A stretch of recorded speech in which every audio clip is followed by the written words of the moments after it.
everybody. Welcome to Tablestory's Spark of Eternity, the finale! The finale! Hello, Katie. And hello, Katie's Pores. How are you? Full. How you doing, Of everybody? grease makeup. How's it going? How's everybody doing today? Good. We're gonna die. Yeah, A little sad, but Well, we had like a really good pre-show pep talk to get us all. Nice light. in the mood. Light Yeah. conversation. Oh Yeah. my God, it's so bad. I wish, God, it's so bad. We have the worst talks before the show. It's counterintuitive, man. Why do we do this shit to ourselves? We always get in like these super in-depth political or religious debates or about We should like do a sex or podcast. No. I think I said that last time. We do that, and we then are going to do the cleanse it. Scottcast. Yeah. Yeah, we cleanse it with D&D afterwards. So that's what we get it all there and to get it out of our systems, and then we replace it with awesome feels and memories of D&D. So we're just washing it through. That's Before we get started today, I will allow you guys, out of the kindness of my heart, to decide on which of my D20s I will be rolling today. Oh my god, can we see him? Yeah, we have to. I will show them one at a time because my camera's like at the very end of its Yeah, rope, yeah. basically. Okay, see. we have the orange one, Oh, beautiful. orange clear one, Okay. translucent, I should say. Looks like a little We got bit a blue one. Ooh, is that- it hot? Uh, Off. Yeah, don't okay. use- Come It's on. kind Not of- the last one. it's kind of warm. It's You too don't even much have power. the emote anymore. You can't say that joke. It's kind of Too warm. much power in a hot plate. Do what I want. Let's get it. We got the I know. blue one. We've got the black one. That's got the elvish, Ooh. I don't elvish think writing black on is it. a good option No, for it's got us. eldritch power No. on it. Elvish. It's That's elvish writing on there. You know, I don't Yeah. like that. I don't like that one bit. No. No. We have the Elvish white correct. one. The white one actually has dwarvish stuff on it. That's You're my people. mocking me. Might be good. No, I don't like that one Dwarvish either. people. All right. We got the green My one. People. We got the green one. Oh, I do like green. Nice. Yeah. Is it see-through? No, Everybody loves it. Okay. that one's opaque. We got the pink one. Pink. I vote pink. No, it's a Just PvP said you had a color. pink We can't take that one. Or the That means purple it'll roll one. low against Wait a it. second. No, that means it will roll low. I'm Okay. gonna vote Okay. the see-through orangey one. That just feels a little weak to me. I'm just getting banged. Little weak bitch baby. Yeah, a okay. little- yeah. All right. We got a vote for pink. We got a vote for orange. Any others? I guess I'll go with pink because I do like related to Beachy, so I hope we're both back. Okay. First of all, I think that die. Like, I resemble that remark. like- Like, He can't dispute it. He can't. no, He's I really trying. can't. I really can't. All right, we got a vote. We got 2 votes for pink. We got a vote for orange. Caroline, Katie, what do you think?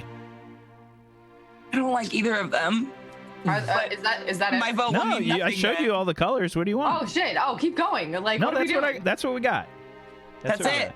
I'm not Alright. going to use my metal dice. Those are cruel. I'm not going to do that. No, I don't feel comfortable with that at all. I like the theory that Peachy sucks, so I'm gonna go with pink too. Okay. Let's do a Peachy what roll. the fuck is happening? I don't think it's. I think Peachy's the cursed one. So by using So? I still, you know, I do like the idea that it's the weak bitch baby one, so I'm gonna go with the clear orange. Oh no! So we we're got 3 pink, 2 orange. It All right. reminds me of tangerine. So we're just going to tangerine. we're going to go with pink and orange today. That's what Yeah, we're going to All go right, Okay, all okay. right. Bitch, baby, and Perfect. with. Okay, pink and orange. Let's just see which bitch one. baby and baby Let's bitch. see how we see how we roll to start off. Let's see how we roll. And I'm going to keep it secret too. Every time you roll, can you say whether Show it's us your the pink face. one or the orange Yeah, one? after you rolled though. You either I- gotta say I will. bitch baby or baby bitch. I don't know which one's which, so I'll just guess whenever we do it. Welcome, everybody. Welcome to the finale of Spark of Eternity. Everybody's kind of trying to delay it as long as possible, I think. But why don't we go around the room and let's introduce our players and their characters. And we got a lot to do today, so let's get started.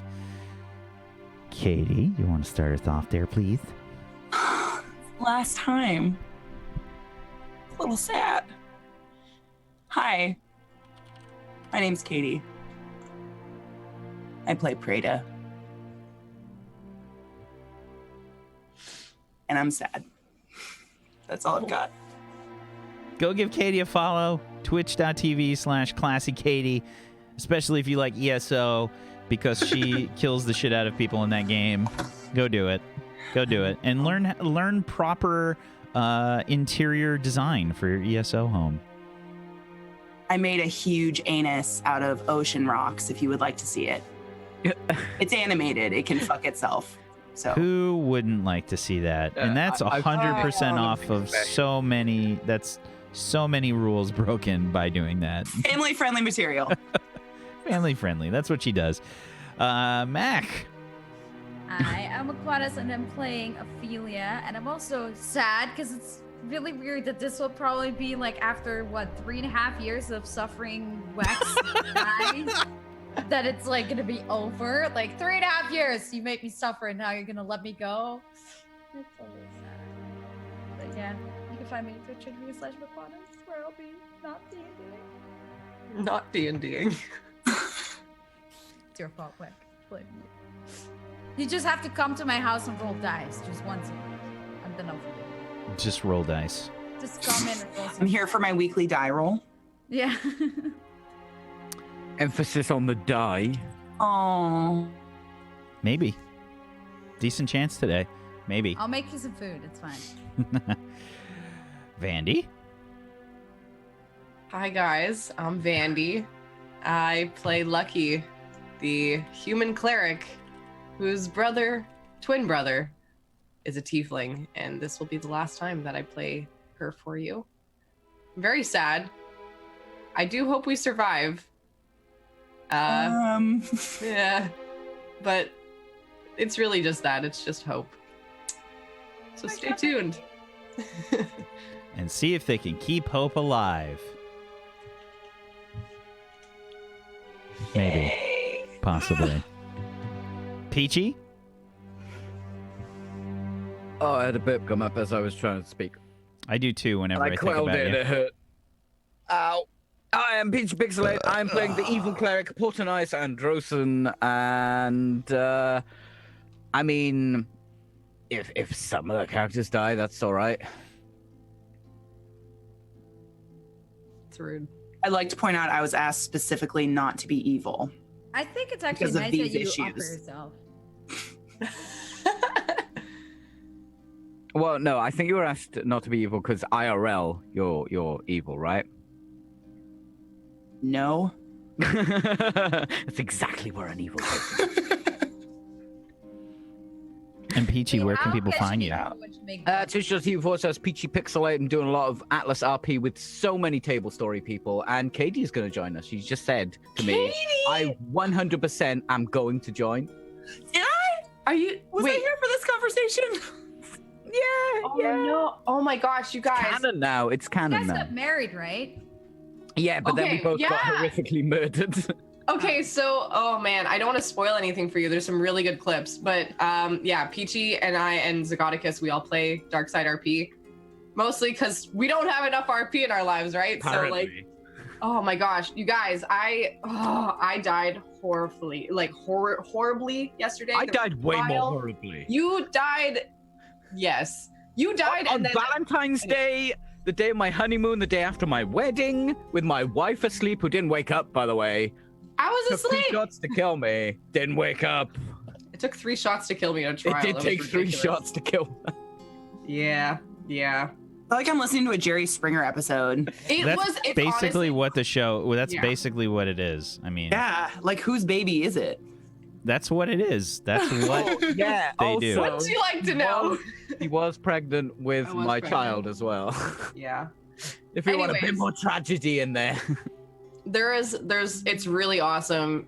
You guys should definitely watch whenever we're live. There's a whole bunch of different people who are playing it. So Peachy's on it, Zagoticus, I'm on it, Brad Wodo, Tuesday Gray, fucking so many people, you guys, and it's great. So definitely check that out. Yeah, it's basically Game of Thrones and Jerry Springer. Thank you, Peachy. Yes. No, thank you, Peachy. Thank you. Right. Okay. Zagonicus. Hey everybody, I'm Zgonicus. I play Locke the Tiefling Warlock here on Tablestory for you today for the final time. You can also find me here on Tablestory on Saturdays and Mondays, where I'm an NEW and the Worlds of Judge Dredd and 2000 AD RPG doing stuff as well, having a blast. And you can twitch.tv/Zgonicus. I'm cycling on my exercise bike there, sweating and talking about stuff. So that I can lose weight and continue to get into smaller shirt size. I'm back down to an XL on this. This is an XL. This is the first time I've put an XL on, and I have no idea how long. I was up to triple XL at one point, and now I'm down back to XL. And I got my ring back on. That's about 4.5 years since I've had this on. So we're making progress, and we're going to continue to make more. And then we're also doing Atlas RP and stuff over there and having a blast. So you can expect from me, and then my podcast will be launching soon. I haven't announced the first guest yet, but I don't know. I might. Maybe at the end of the episode. I don't know how to think about it between now and then. We'll see. Good job, buddy. You've been kicking ass. Good job for you. I am Wacksteven, and I will be your GM of Doom. I'll be dragging the players kicking and screaming through the adventure today.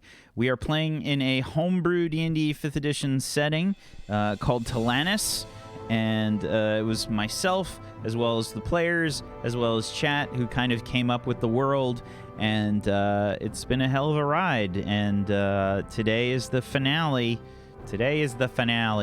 So that means we got to do a lot of crazy shit today. So I hope everybody's prepared. You have properly lubed up and you've gotten yourself ready to go, because there's going to be a lot of horrible things that may or may not happen today. Prepare yourselves mentally and physically. I wore Are we ready? diapers. I did suggest that they wear diapers today. I did. I hope we're ready, I but bought the anal glide.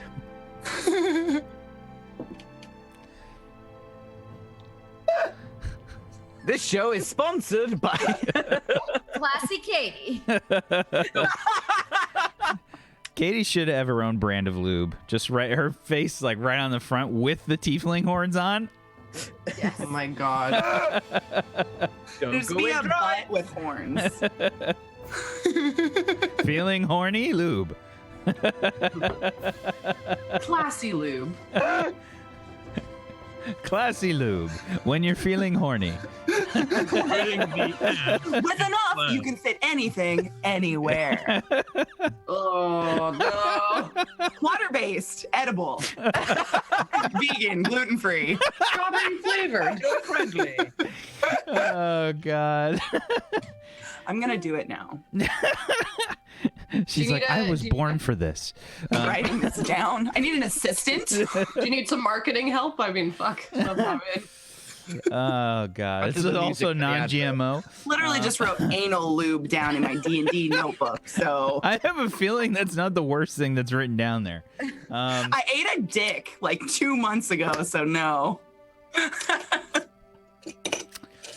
Lucky. I was waiting for that. I gave Peachy a moment there. I was like, let Peachy have that one. Okay. Oh God. Let's get this party started.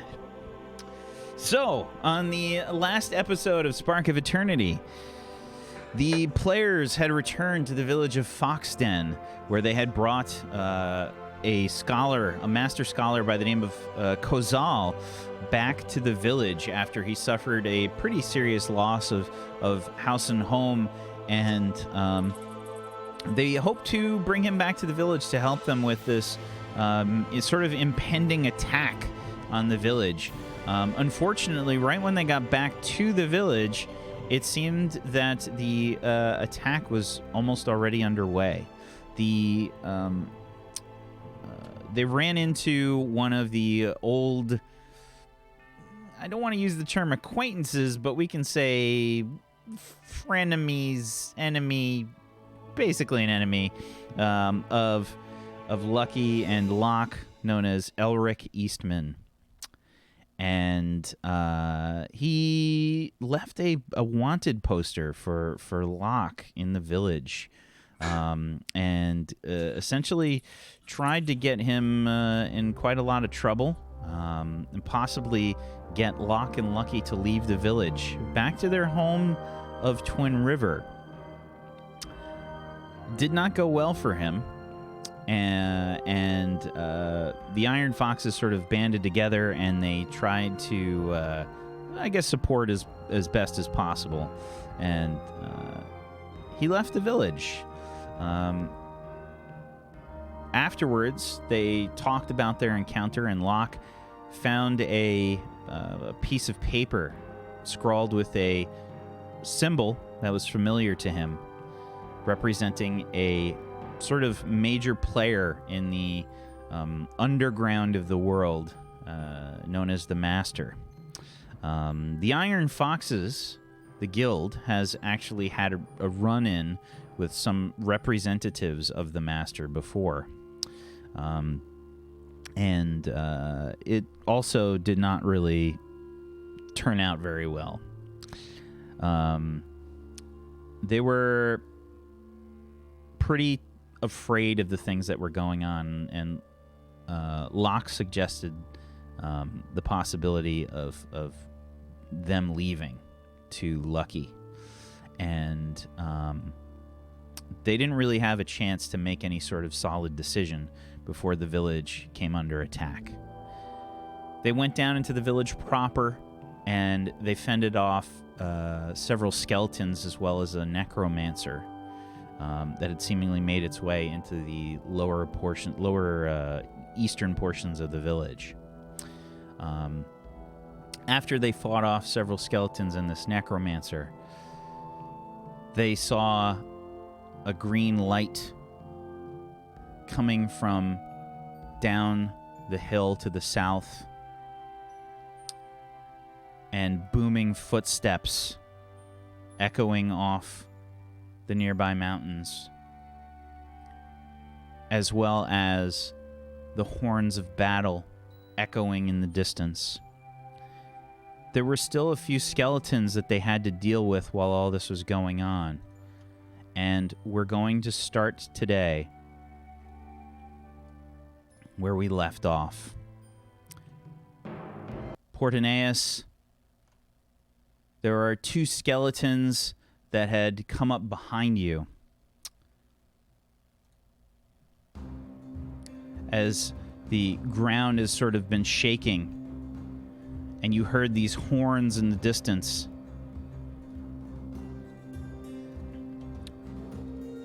You see this sort of greenish light coming from the south, and these booming, echoing footsteps shake the ground as they move towards you. You see more skeletons kind of coming from the southern buildings around you. There's two skeletons behind you, Portaneus, as you kind of turn your head over your shoulder to see this green light and see where this noise is coming from. As you do, you hear a sort of strange crack.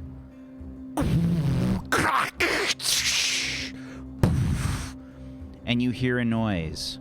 You don't recognize it. Does anyone here speak?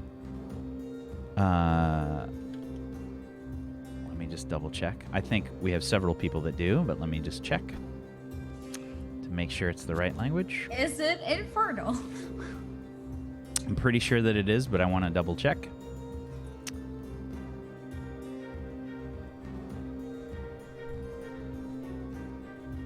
Come on. Open up. You can do it. You can do it. Just open the... Just Come on, open. roll 20. Just please open.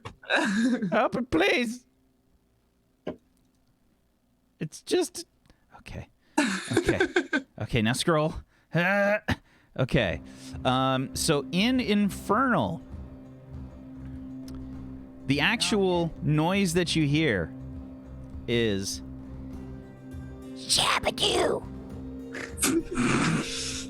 He's back. No way! And an eldritch blast crackles and forks in 2 different ways as you see this small white imp flying about above the skeletons, and this eldritch blast out to both of them. My baby.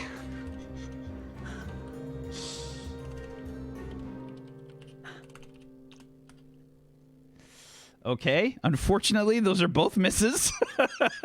But That seems these on eldritch brand. blasts, crack, crack, hit the ground nearby, and then you hear someone yell. Salem, you need to get in better position. You see this woman come rushing forward in white vestments and robes. Nearby her, you see a strange-looking beast. It's quite large. Does it make the noise? It has horns. It has horns and a large faceplate. And riding on its back are several other people. You see a sort of reddish-hewn Triceratops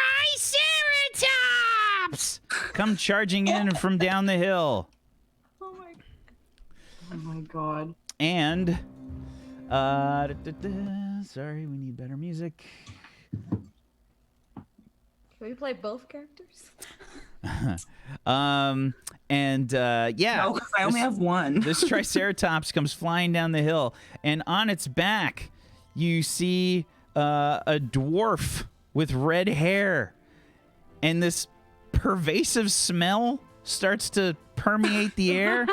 It smells kind of like a combination of sulfur and lavender. It's very peculiar, and it assaults your nostrils as you hear, "Oh, Ignia, could you watch out? Don't step on the house." Okay.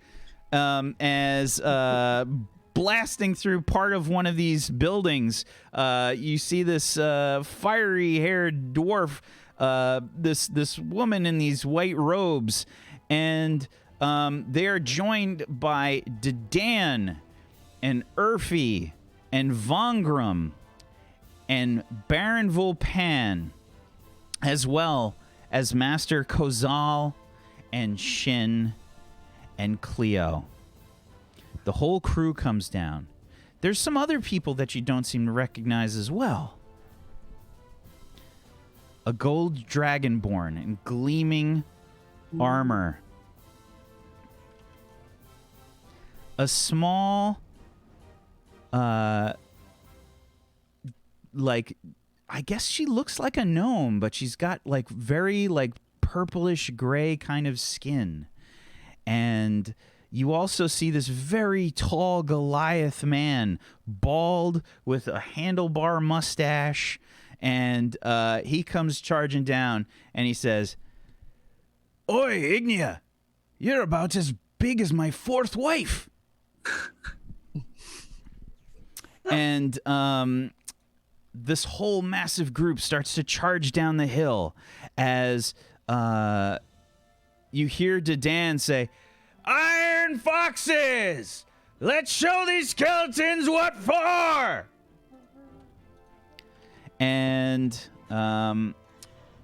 you see 2 sacred flames come flying out. The skeletons need to make some saving throws here.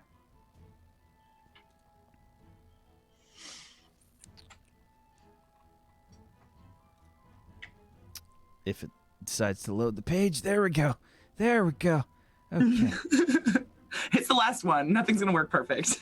That's a success. Nothing's gonna work at all. No. That's a success. The skeletons get out of the way of both of the sacred flames. And unfortunately, they dodge out of the way of the sacred flames. You hear this. As these people are charging down, Preda, it is your turn. And I just killed the big guy. Wasn't that my turn? I'm the one who killed the last. Okay, yeah, so then it would have been lucky. Yeah. You 1 attack. I think you had a second attack still. Yeah. Did I? But I moved my hunter's mark on him. Isn't that my? I That's don't a know. bonus I'll action. go. That's not. That's not. You have one more regular attack that you can make. Do I? Okay. Yeah. And I am going to attack. Let me see. I'm there. I'm going to attack the one that's directly in front of Portinaeus. Well, I guess behind Portinaeus. Hey Peachy, what the fuck was that? That roll? That was his hit dice for his HP. The hell was that? All right, here we go. I don't like that. Oh wait, hold on. Who the hell's Classy Katie? Pink die, pink die. Trash human. All right, let's kill it. That's a 16. That's a hit. Yes! Portinaeus, duck! Oh well. I 2 paper piercing cut it. damage. You tell him to duck. It kind of like hits his weapon, like as he's trying to get out of the way, and the arrow sails into probably the arm of the skeleton. Like some of its finger bones or something start like fly off, but that's really it. Not much happens. Oops. And yeah, that's it. That's all I can do. Okay, Lucky. I can't see shit, so I'm going to move up a bit. 1, 2, 3, 4, 5, 6, up to lock, and I can see just this guy. Okay. So I'm going to use a Sacred Flame on him. Okie doke. That's a 14 DC save.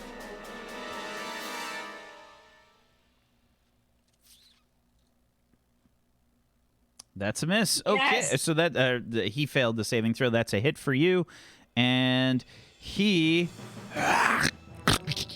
just disintegrates into bone dust, falls to the ground. Nice. Is that it for your turn? That is it. That is it for my turn. Okay. We need a Salem here. Yeah, there's like a little imp that's kind of flying around up in the air above this dilapidated building here. Oh, that's cute. He's just kind of yelling. He's just kind of yelling, and you guys can actually understand the Infernal. And he says, "What a horrible shot!" I'm sorry, what?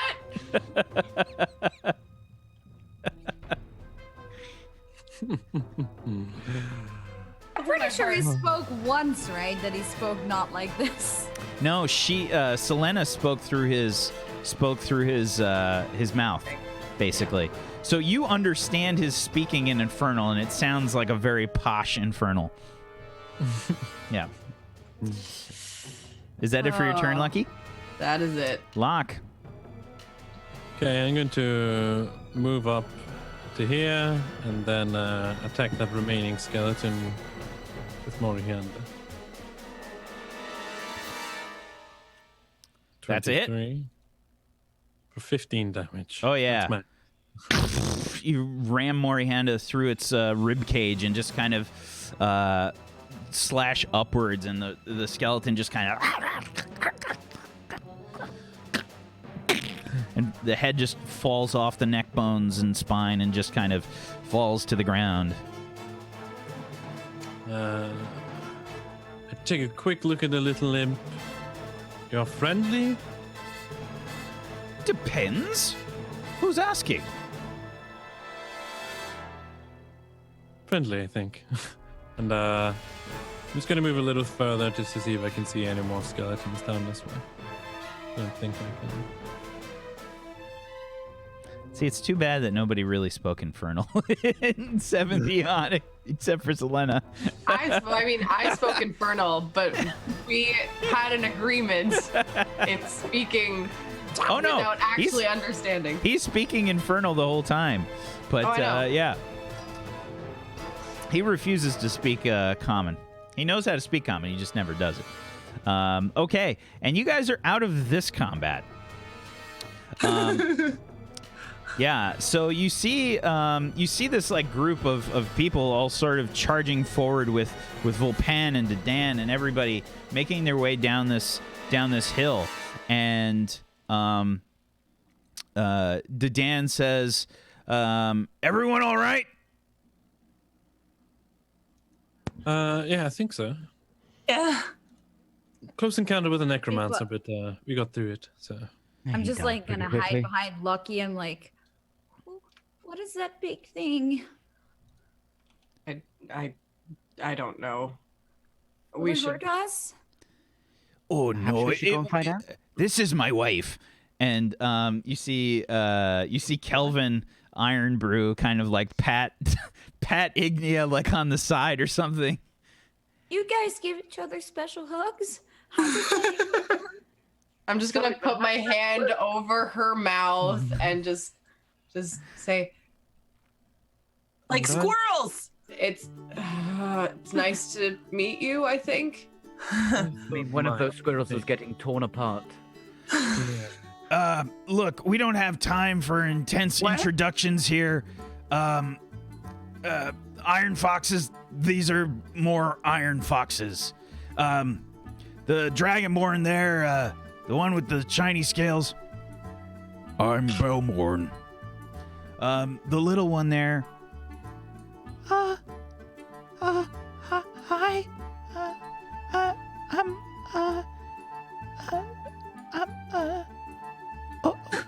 Ori Mahilda. You can call me Ori. Right, the little one there. I'm not little. Sorry, Ori. They say that to me also. You're not little either. You're not little too. You guys are pretty little, though. A little bit, yes. Let them have their moment. Not. Do we have orders? There's. What are we going to? Baron Vilpen starts to say, we've just gotten in the few reports from the different our two guard towers.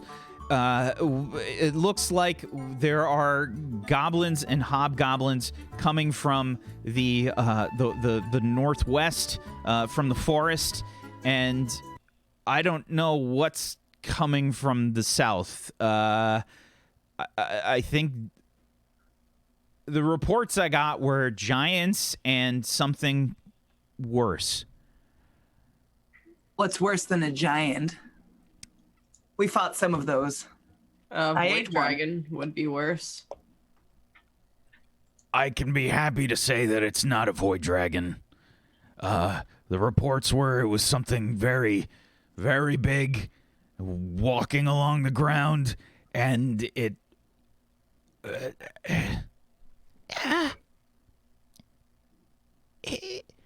If I may, Guildmaster Dedan, Shen, Master Kozal, and I, as well as Cleo, we know of this thing. Well, what is it? Speak up. I'm hesitant because I don't think you'll believe me. We know that there's something big headed to the village, so just spit it out. Master Kozal steps forward, and for the first time, I mean, obviously he lost a lot when his home was burned, but he was never really afraid, just kind of in mourning when you guys saw him. Here he looks terrified. He's shaking, and he's sort of fumbling about with his books, and he says, if we are correct, it is a creature, not even a creature, a construct of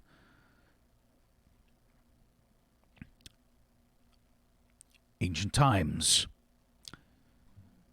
It is a fell-forged titan. What? What is Fellforged Titan? Isn't that what you got very upset about when you were asking about the gemstone thing? If we found one of those? Sounds familiar. Yeah, they Shin and Master Kozal look at each other, and Cleo sort of speaks up, and she says, "It's a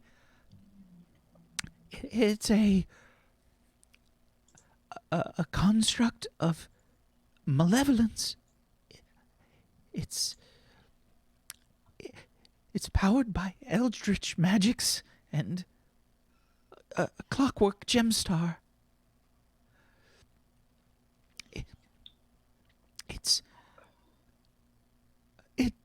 It will devastate us all. We're all doomed. We're all dead. We need to escape. We need to leave. We can't. We have our own. If they take this over, they'll have two. We don't know if they...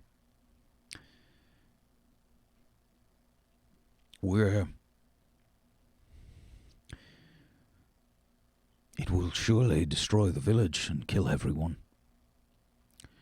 We should do our best to evacuate. I'm not evacuating anything. I don't care how big this thing is. The Iron Foxes have killed a void dragon. We will defend this village. We will stop anyone from attacking this place. We will win. Can we even evacuate that many people in time? No, we can't. Do we know who sent this construct? Who's controlling it?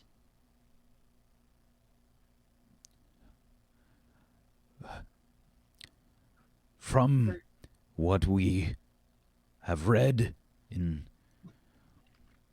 ancient texts, knowledge from battles that changed the very landscape of our world, these titans were under the control of some... They were...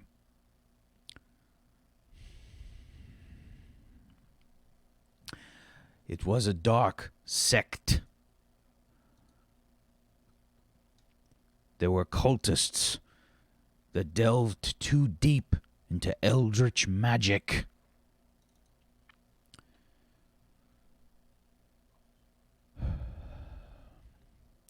I look over at my brother.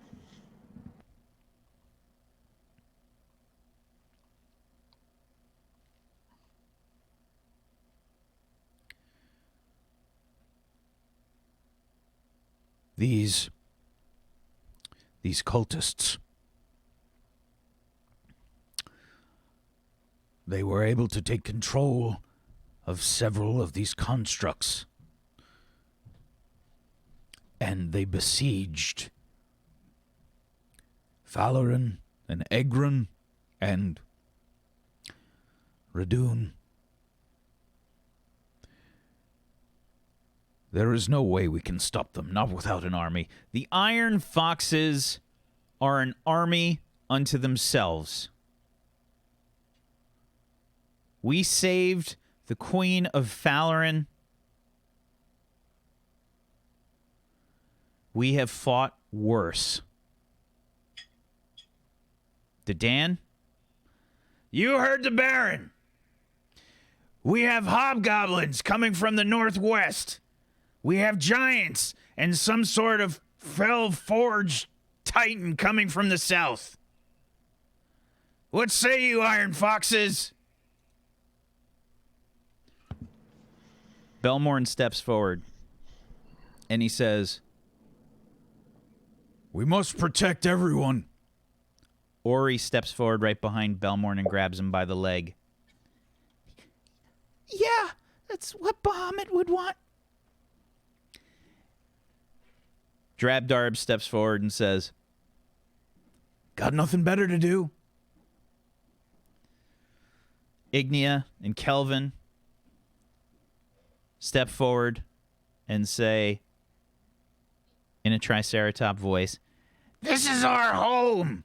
And Kelvin says, "Right, Buster?"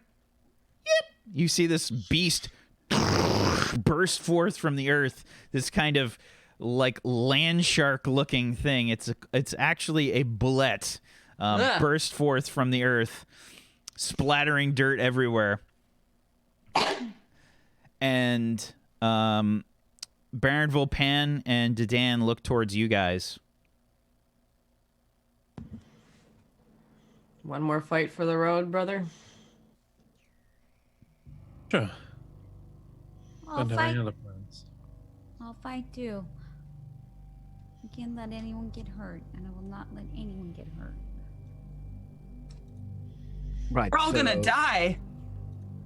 Giant beast or smaller beasts? To fight either way. Cleo is trying to like hold up a finger. It's like shaking and like. Master Kozal. What is it, Cleo? Sir, you had mentioned that they have a clockwork gemstar, sir. What about it, Cleo? Sir,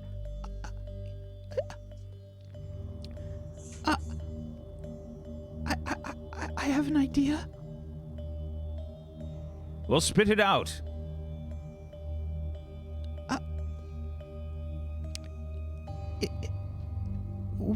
We could unbond it. Unbond it? Why would we do that? What does she mean by unbond? What are you talking about? Well, you've bonded the clockwork gemstar to a forge. What are you suggesting, Cleo? If we unbond it, then we could use it another way? What other way? What are you... Cleo. That was a very old book. You've only studied it a little while. I it's better to try. What book? I found a book that spoke of ways to use... Come on!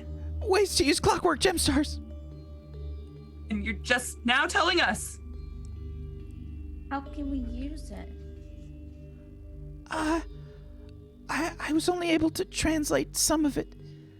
But I think we could use it. Here. Can it would be more helpful than if we left it in the forge. Well, okay, I guess. I mean, if whatever works, I don't know. Shin, what? I think it is for the best, Baron Volpen. Well, okay, then look, you guys go with Cleo. We'll figure something out here and hold them off. Let's go. Good job, Cleo Bumblewhistle, Shiny Esterhouse Musgraven. What? Did you just vomit? That's That's my her name. name. It's quite easy.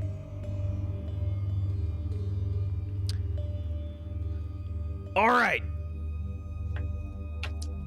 Me, Belmorn, Ori. We're gonna deal with the rest of these undead. Selena, Salem, Vongram, Tristana, I see you over there. And she just kind of, you hear this in the background as this woman that's dressed all in the darkest of blacks, with Many different kinds. pale white skin, is leaning up against a building trying to stay in the shadows. Says, all right, I guess I'm here. Tristana Drabdarb. Oh, hello there. Are you really talking to me? Can you just go away, please? And Drabdarb says, always looking for another wife. Ugh. You actually hear a ugh sound coming from Tristana. You deal with the hobgoblins. It's so weird. Urfi, Baronville Pan, Spicy Sapphire, Kelvin Ignia. We'll count on you for the giants. Ignia and Kelvin sort of get back together, and Kelvin like pats her on the side and says, "Are you ready to do this?" And she says, "Triceratops!" As they start to head towards the south. And you guys are heading back to the keep for the forge, is that correct? Yep. Yeah, Okay. seems so. All right, Baronville Pan says, good luck. We'll do our best. Alrighty. So, everyone starts to spread out in different directions. You hear the little gnomish woman sort of yell out, "No, Belmorn, I'll be fine. I can fight." As they kind of run off. Belmorn says, "Only if you're sure, Ori." Do you see like a little mouse? Maybe. You have to look closer. So you guys rush off to the keep.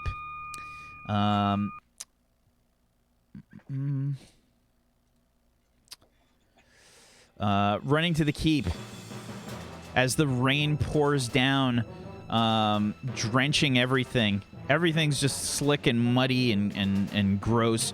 You can hear this sounds in the distance.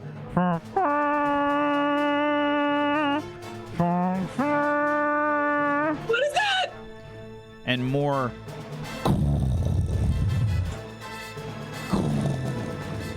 The ground shakes periodically as you move. There's little bits of rubble sort of falling from the nearby hills and cliffs about the keep. Making your way back to the forge. Ground is shaking so. You guys can see that most of these the forge has been mostly like cleared out. Like there's nobody really left here right now. The fires are still hot and sort of the bellows are closed, but the fires are still brimming with heat. You guys can feel this intense heat like pushing out from the forge itself as you get closer and closer. Hate this. Cleo says, "Oh my, this is very wonderful. This is a clockwork gemstar building. I've never seen one in person." Well, now you have. Let's get to work, I think. Yeah. Time to open all that. All right. So, to separate a clockwork gemstar from a magical forge, requires someone who has worked in the forge to give consent to separate the bond. Do we need a blacksmith? I'll do it. I worked with it.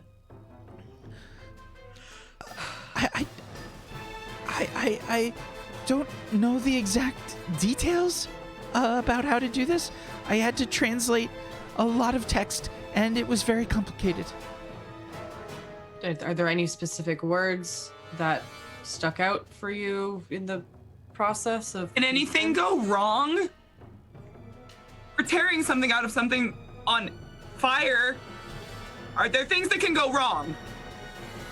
Every time you kind of like get loud, like Cleo just kind of stutters a bit, and like her eyes like go like a little bit wider. I can hear you.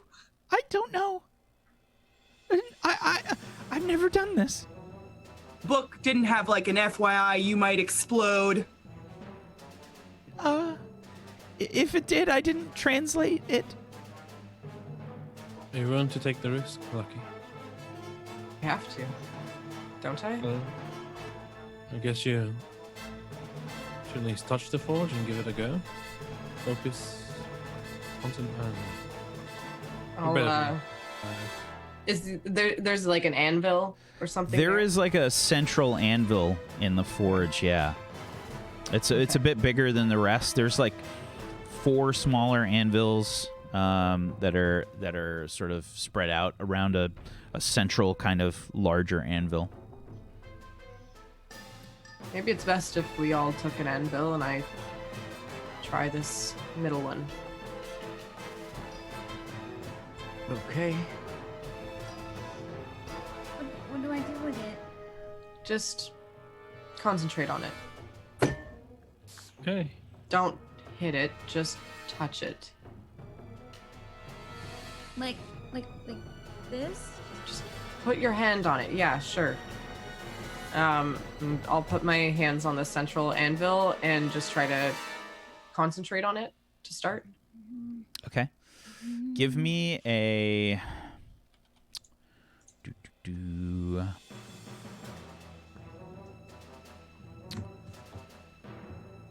Let's see here. Give me an Arcana check. That's a I'm natural going to 1. Use a luck point for that. Already. Did you use the pink die? The 16. 16.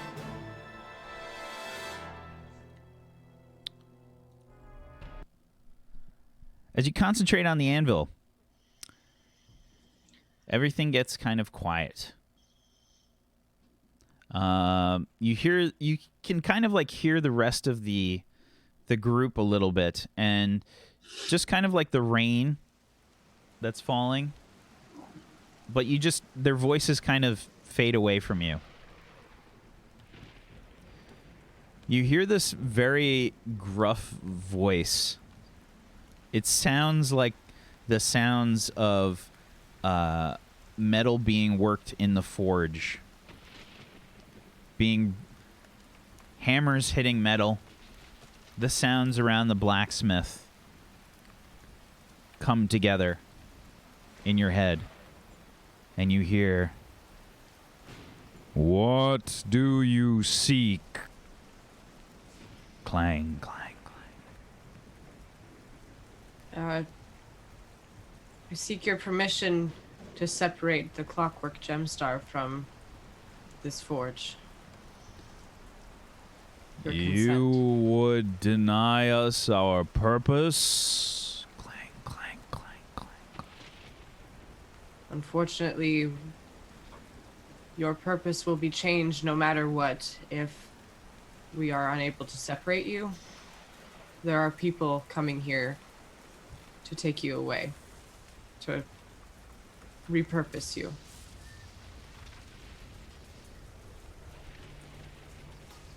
They Yeah. cannot take us. Us. Clang, clang, clang. Then they will take the gemstar. Is that not you?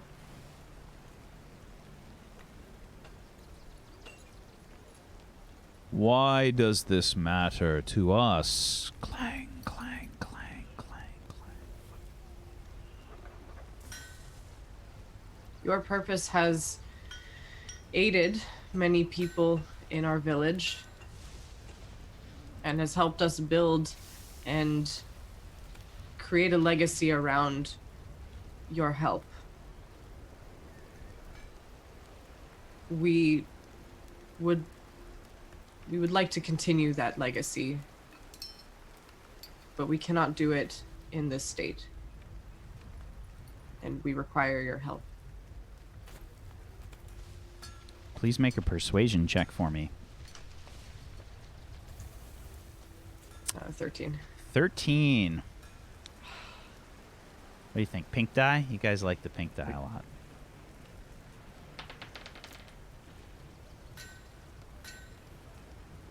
You got a fucking natural 20, didn't you? What is it? Oh, it's secret. Are you rolling secretly? He's rolling secretly. There's silence for a while. You just hear the sort of thunder and rain and the sounds of metal being worked more.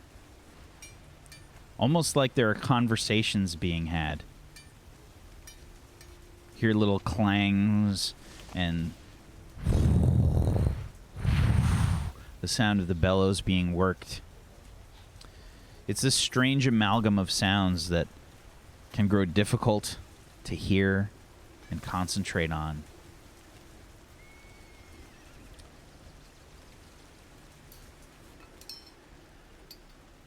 They would seek our destruction, the destruction of this place. They would.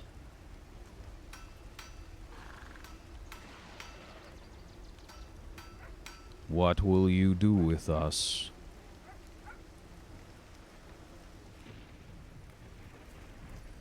We would create an entity to match the forces that they are sending against us.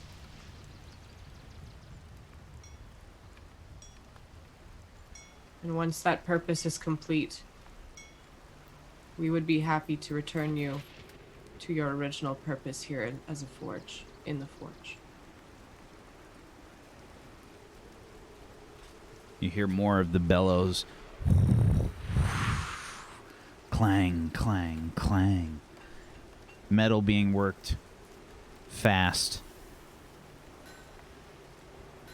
Seems like chatter in the background. Do you swear it? Upon my life and the life of the village.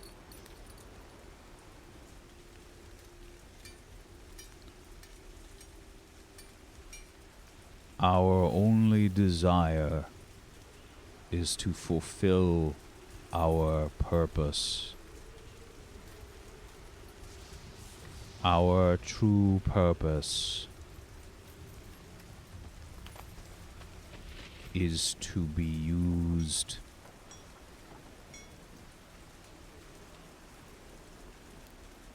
we wish to be one with the village, with this place. Do you vow this? We will be returned. Should the village still stand, I vow it. Then be marked. You feel this intense pain shoot down your arm. It feels like a branding iron, hot against your skin, sizzling your flesh. Lit along your flesh, you see a flattened image of a clockwork gemstar,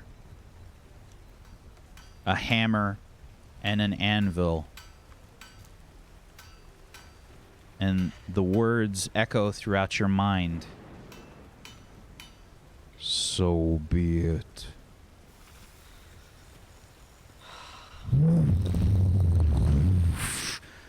This intense blast of steam shoots out across all of your visions. You suddenly feel this intense pressure behind you, pushing you out of the forge, away. You see and hear Lucky holding her arm, lit in bright firelight on her forearm, this symbol is lit. It looks like her forearm is on fire. In a bright blue. Some would even say the hottest of blues.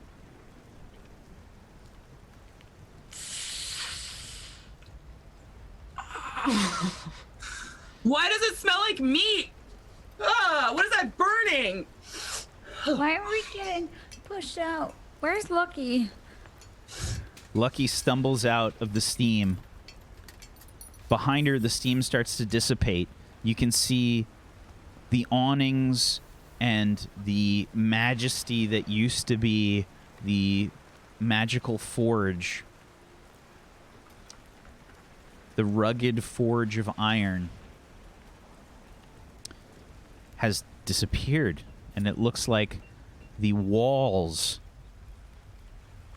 are in their sort of misshapen state. I assume she got it back. Yeah, I go to Lucky. Are you all right? I'll just open my hand with the gem star. So what do we do with it now? Oh, that was incredible. So are you part of it? No. What happened to your arm? I promised that it would be returned to the village once we finished defending it. We're going to make a construct to match whatever is coming for us. So Or they're did- gonna fight each other? What purpose did you have in mind for it, Cleo? What can we use this? I read a very ancient schematic. I think it was a golem. What do we need? Where do we put it? Are there metals and stone supplies and things for the village anywhere? There is a mine. There's a mine. Pulled out somewhere. Is there anything left over of the forge? The forge, there is the single iron ingot that you guys originally Are matched the it other with. stores of metal nearby as well? The stuff that'd be in barrels and that kind of thing. Do we have a storage room or a building? Let's roll the pink die. Oh, you can roll the orange one for this whack. Peachy would have been right because I rolled a natural 20. So no, unfortunately, there's nothing around. It seems that whatever was used in the forge has been consumed. I'll pick up the iron ingot. That was right. That was the one that was there. Mhm. Yeah. And kind of hold it close to the clockwork gemstar. Does it feel like it has a pull or anything to it? There's a bit of a resonance there. Yeah, there is some sort of. It almost feels like a magnetism kind of thing happening, but it doesn't really do anything beyond that. Yeah. Metal and more. stone, then the best bet is probably the refinery. We need more now. And I'll just take off running with the ingot and the star down the hill. We have to be careful though, that's where the undead were. Well, we gotta go then. Let's go. Cleo, are you? Come with us, but stay close. I can just tell you. Oh, okay. And she just kind of, she's like rushing after. She's like lifting up her robes as she's chasing after you guys, her little legs running away. Like, Ophelia, stay close to her. Make sure that no harm comes to her. Yeah, I'll make sure she's safe. Come with me. We'll go. you're not much bigger than I am. Are you sure you're going to be okay? I am very strong, and I just roll up my sleeves. They fall back down. It's like Fantasia, Mickey Mouse rolling up his sleeves. They just keep falling down. Okay, so you guys are heading towards the refinery, like the ore processing. Yeah. Okay. Similar to the area that you were in before, you go chasing down the hill, back down towards the towards that part of the village. Let's go over here. You guys are heading towards number 18 on the map. In the distance, this sort of green glow is coming up from the south. You can hear people sort of yelling and screaming in the distance, and you can see some fires that are kind of lit in various places around the village. It looks like there's a few buildings that have kind of like caught fire as well. And it appears that the sort of assaults are underway at this point. As you head down to the ore processing area, you can hear the sounds of some fighting going on as well. You can hear Dedan yelling, Belmorn, hit that one! No, the other one. Okay, hit both of them. That works too. And you see this like poof, sort of on one of the rooftops, and then poof, it disappears again, and then like a skull comes, and then it just lands on the ground in front of you, Lucky, and then just kind of turns into bone dust as it hits the ground. Well, looks like we got more of them. As you approach the refinery, you can see Belmorn, Ori, and Dedan fighting more skeletons. Dedan looks back and yells, "Any luck? Where's the help?" So we're working on it. We just need in. We're making it! You're doing what? What do you mean you're making it? I don't reply. I'm just running towards the refinery still. I just chase after. We have an idea. Keep holding them off. We'll get to it. Oh, no problem. Yeah, just do whatever you want. Okay! I always do. Hurry up! And, yeah, you can hear more of Dedan screaming and this sort of radiant light blasting like in the distance. And Dedan says, you just hear him like yell as you guys run away. Huh, trainees! All right, so Lucky, what do? We roll it in the dirt? Make a baby? What are we doing with it? Grab whatever metal you can, ingots, rocks, whatever, things that are of good quality. Okay. It's also going to require some magic. What kind of magic? I can use magic.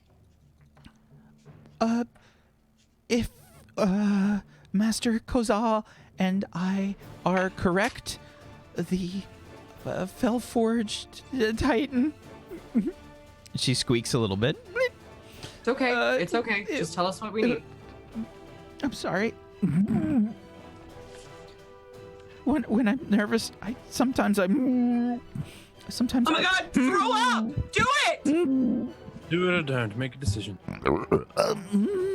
I'm okay. I'm all right. The Fell-Forged Titans, they would have a fire. Do you?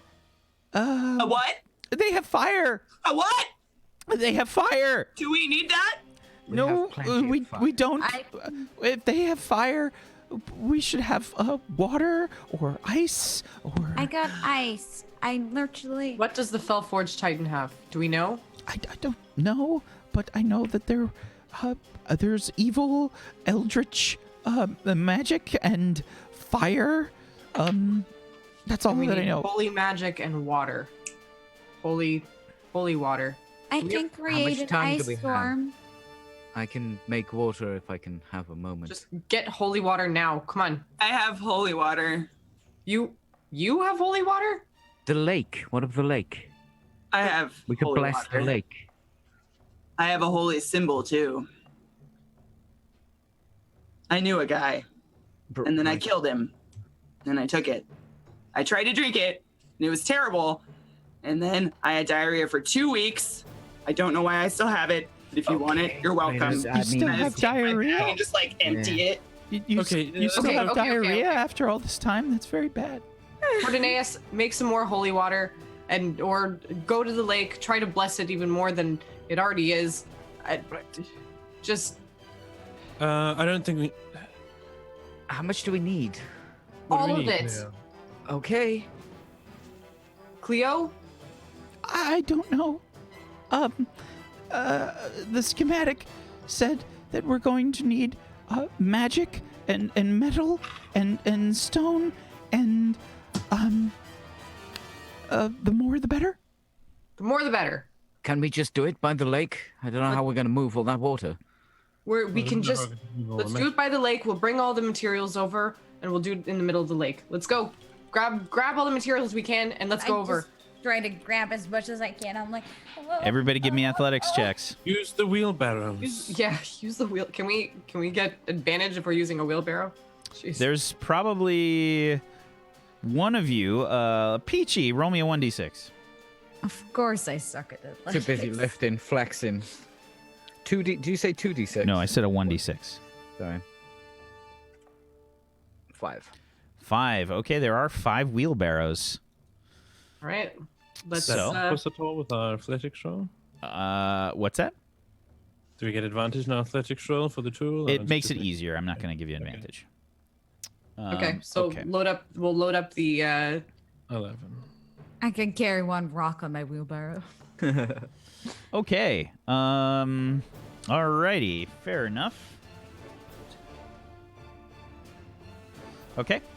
So you guys get as much as you can, basically loaded up, whatever's kind of around, and you're gonna make your way to the lake. Yep. Yeah. Okay. Heading to the lake, Mason's Lake. You rush with wheelbarrow and material in hand. You hear the sounds of screaming off in the distance. Now I'll roll the orange die. You guys picked the wrong dice. I picked pink. Okay. So there's screams in the distance. You can see more fires being lit up by the walls and things all around you. You head to the lake, and what do you do? Make a pile, I guess. What do we do? I don't know. We put it into the lake. Put it into Do the I lake. cast magic on it? So I didn't Do translate. you want this yet? I don't Just- know I'll take why it you're from screaming her. so loud. The lake right there, Praetor. No, don't pour it into the lake. Just give it to me, and I'll take the. The lake, by the way, the lake is partly frozen. By the way, it's probably got like a sheet of thin ice on it. What do you need to do, Theo? As best as you can guess and quickly. So if we pile all of the materials together and we place the clockwork gemstar with them, and pour in magic, we should be able to bond them together to create a golem. Okay. Put some sandcastle. Can we pour everything into the lake, and then I'll dive down, put it in there, and magic it up. Yeah, I don't know. I don't think so. It's pretty You'd cold to rather- dive in the lake, Lucky. We'll figure it out. I can freeze the ice more so we can put it on the ice. If it was submerged in the water, would that make it more powerful with water? I don't know. I don't think so. I can know we that do? it relies on the magic. In what way? Okay. Is there a beach kind of area? Kind of. It's not really like a very beach, like lake it's kind a of shallow It's like area. sand, Yeah. like Yeah. shallow. Okay, so I'll start piling Probably dirt. the Yeah. rocks and the metal and stuff kind of on the sandier part, I guess. Sandbag. It's really just dirt, honestly. There's no Okay, there's or no the real dirt. sand around here. Pile it up. Help me. Let's make a pile of some sort. I'm like pushing stuff there one by one. I like him trying to form a mud arm. You don't I have think to. we'll do that part for us. Don't worry. You're not building it literally. Then what do we do? I don't I'm understand. trying to arrange them in a kind of symmetrical circular pattern. All right. Someone needs to. I think someone needs to hold the gem star, and then magic needs to be poured into it. Okay, I'm holding the gem star kind of on the pile, I and put my hand on your shoulder.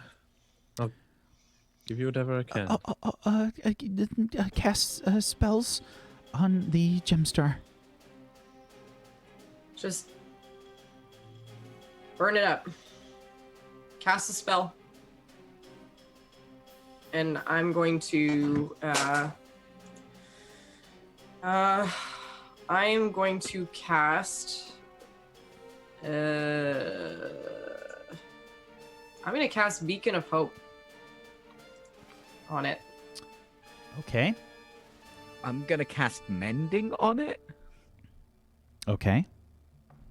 I'm gonna It cast. makes sense in my head. I'm gonna cast an acid splash, but that's because that's my affinity as like the draconic bloodline. You're gonna cast an acid splash. Okay. Cool. Is that My it? hand, my entire arm is basically burnt to shreds. That's great. It's fine. Don't worry. Okay. So Does Breda want to do anything? or I could no? do cure wounds. It's a touch, but I've got it. Yeah. I could heal the shard. Cool. Lucky I gotta touch you. It's fine.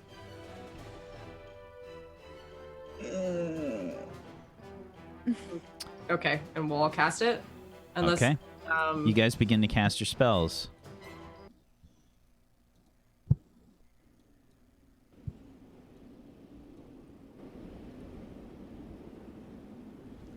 As the rain falls, pouring down across the entirety of Foxden, you hear the screams and the sounds of battle in the distance, as well as that near constant rumble.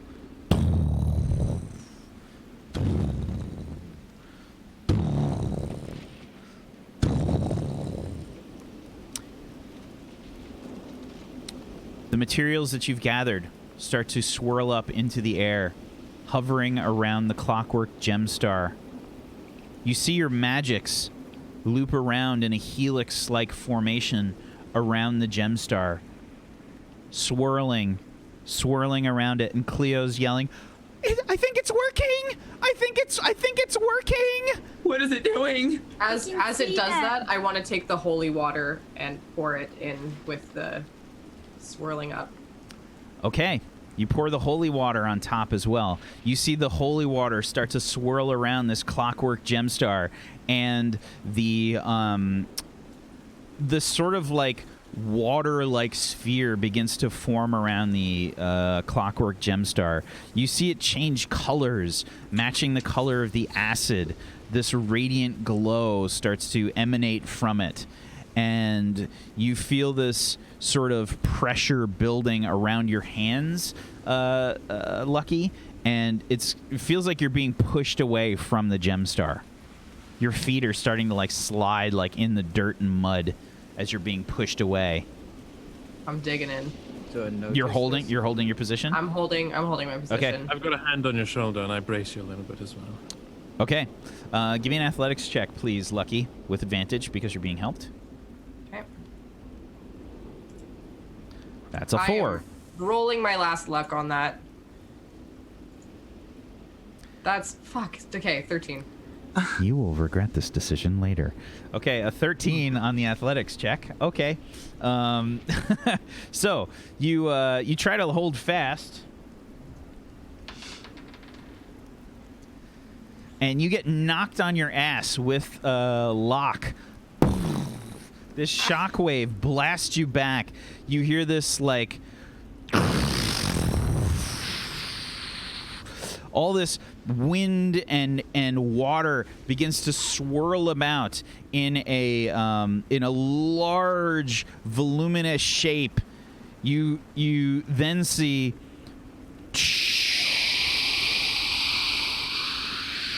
steam start to pour away from the water, and emerging forth you see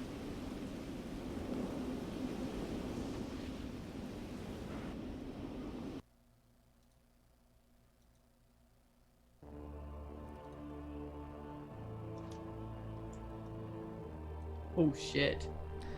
Yas! Wait. a 50-foot tall metallic clockwork golem, blasting steam coming out of pipes and things all about. You see I this. too have a clockwork golem. You see the clockwork golem's chest, and inside, covered by glass, you see swirling about the clockwork gemstar. There is Okay. a hatch. Is that a hatch? It worked. Is it alive? I go over and look to try to touch it. Sort of, I think. What do we think? Does someone need to? I think, we'll, all of us might have to make it work. All of us. All of us. Yes. I'll go to the More hatch. magic? Let me go in first, just in case it's. I got it. Are you sure? Okay, Just built a Megazord, yo. I'll give you a hand up. Okay, so I'll hop up in there. Okay, it's big. I mean, this thing's 50 feet tall. I mean, this thing's massive. Climbing up. Yeah. It's got basically like a ladder built into the legs, and it's positioned in such a way that you can like kind of climb up to the hatch. It's like right in the butt. Thundercats, a go! Just kidding. Yeah, I follow up right behind her. Okay. I'll go behind, but it will take me 5 years to get up. You climb up you climb up the ladder towards the hatch. Lucky. You're leading the way, you said? Yeah, I'll Okay. open up the hatch. You open up the butt hatch. Just going right in.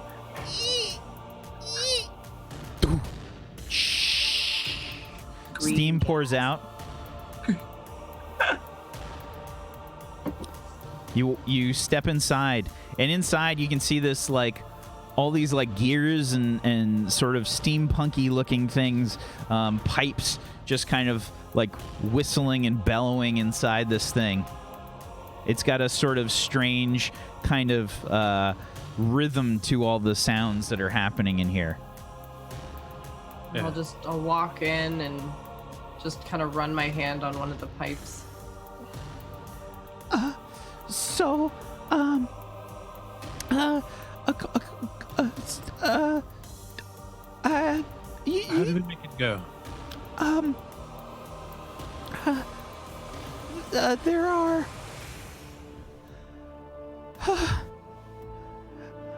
I just want to go to sleep. Why do I have to do this? Because you're the only one who can help us, Cleo. Yeah, earn your sleep. Come on.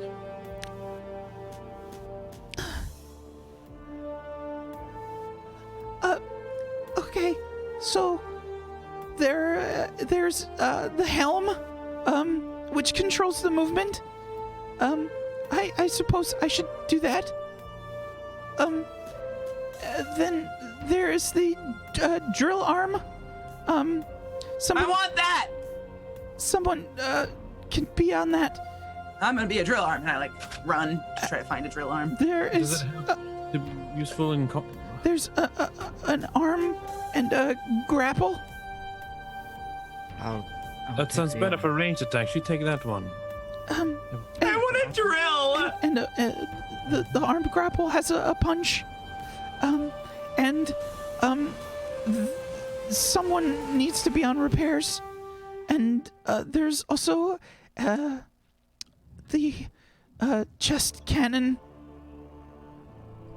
The That what? sounds- Kind of cannon. It's magical. Yeah, Ophelia, do you want to take that? Yeah, I'll do it. Repairs might be your That's job, on me. Lucky. I'll be on repairs. Oh, There's- just me. Two people should be repairing, I think. I can help. Ordinaires? Unless Ordinaires thinks. Perhaps I should be punching. I think flex Locke should be punching. So mechanically, just an FYI, Oh yes, please. the repairs will be done with int checks and blacksmith's tools. The drill arm will be a dex check. The chest cannon is meant to be a spell attack with spell slots being used. And the arm grapple / punch is either a dex check or a strength check, depending on what you do.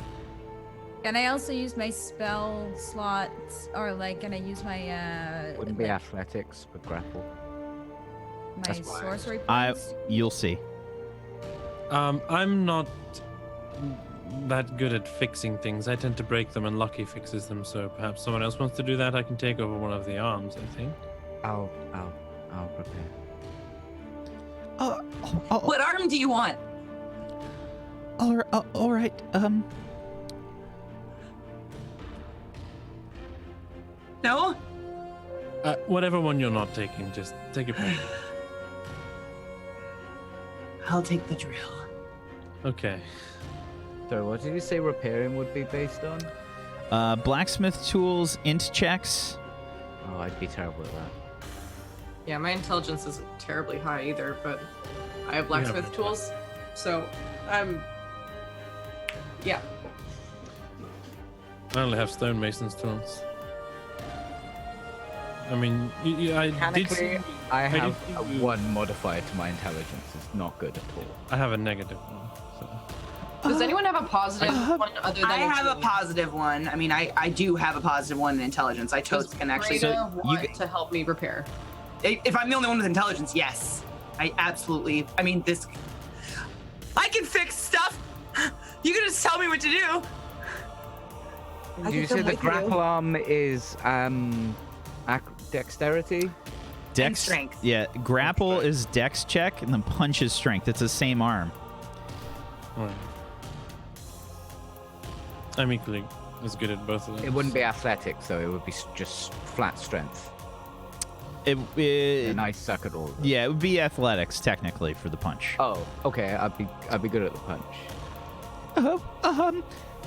Cleo is like slowly pointing a finger up out of the sort of like viewport thing that's like built into the chest here. There's like some slats just across the chest where you guys can see where the helm controls are, and she's like just slowly pointing.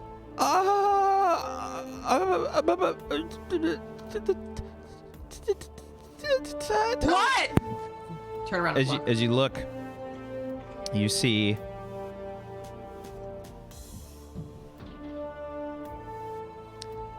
a massive,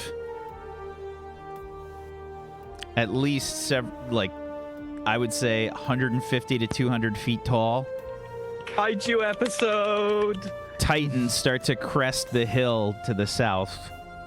So we're only 50. That one is 150. Mm-hmm. Well, You think that one has people in it? Possibly. Probably. I don't Kill know. them. Can we just run? no, Not we an can't. option. If from a selfish point of view, if we run, I die. So It's time to fight. Yeah. Let them fight. And that's a good place for us to take our break.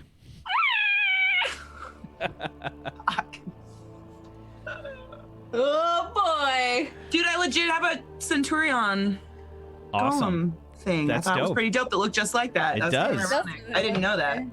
That's from ESO, obviously, but Super dope. super similar looking. This is Pacific Rim D&D edition. Tonight, we're canceling the apocalypse. So, yeah, we're going to take a bit of a break here, folks. And then when we come back, it's time for fucking Voltron, man. We're going ham. We're going ham. It's happening. Dope. It's happening. Kaiju fight. We're doing it. We're doing it. Power Rangers. You guys are so fucked. Sailor You're Scouts. so fucked.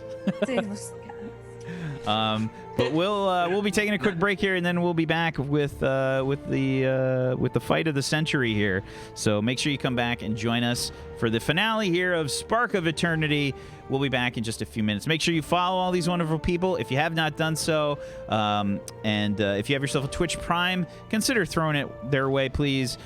Get yourself some emotes, make it happen, make them happy, help support your favorite streamers and in their endeavors and things. And if you want to help support Tablestory, one of the best ways you can do that is to go on over to our Patreon, where we've got a ton of different content for you to use for your D&D adventures, as well as a podcast that we do monthly. And if you're feeling really, really rich and you want to help us out tremendously, we do private one-shots that we do offline. So take a look, help support. We'll be back in just a little bit. Hang tight.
Welcome back, everybody, to Tablestory Spark of Eternity, the finale.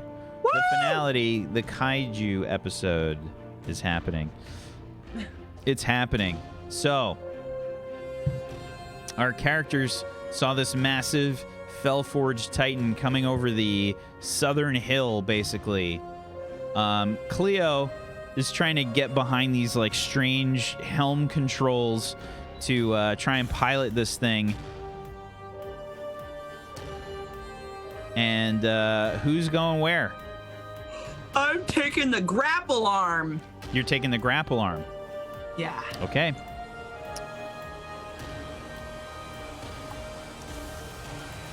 Who's on repairs? I'm on repairs. I can't be. I'm negatively helpful with preparing things. Yeah, we were supposed to discuss this during the break. They did not. Shocker. I mean, we kind of did. Yeah. Does no one else have any intelligence? Because I am a +1. If I'm the only have- +1 intelligence, I'll go fix shit. I have a +1. I have a -1. So Zacatecus, Locke is not fixing things. Olivia, what is your I guess I'll take intelligence?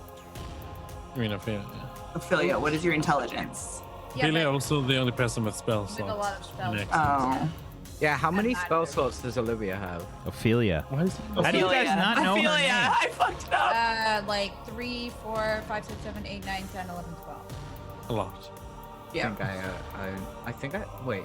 What are your spell I have slots? 14. Plus sorcery points, so you can recharge them. Yeah. Oh, right. So How many, I think how Ophelia many if you really add good your developer. social points altogether? So then I should go on repairs, and Portunaeus should take an arm. But I also don't have blacksmith Yeah, tools no, I only or have 11. anything else. Yeah. Okay. Then I guess Portnace on the grapple punch arm, and I'll take the drill arm. Yep. We help with repairs, then I guess. Lucky, I'm gonna help you fix the stuff if it breaks. Oh.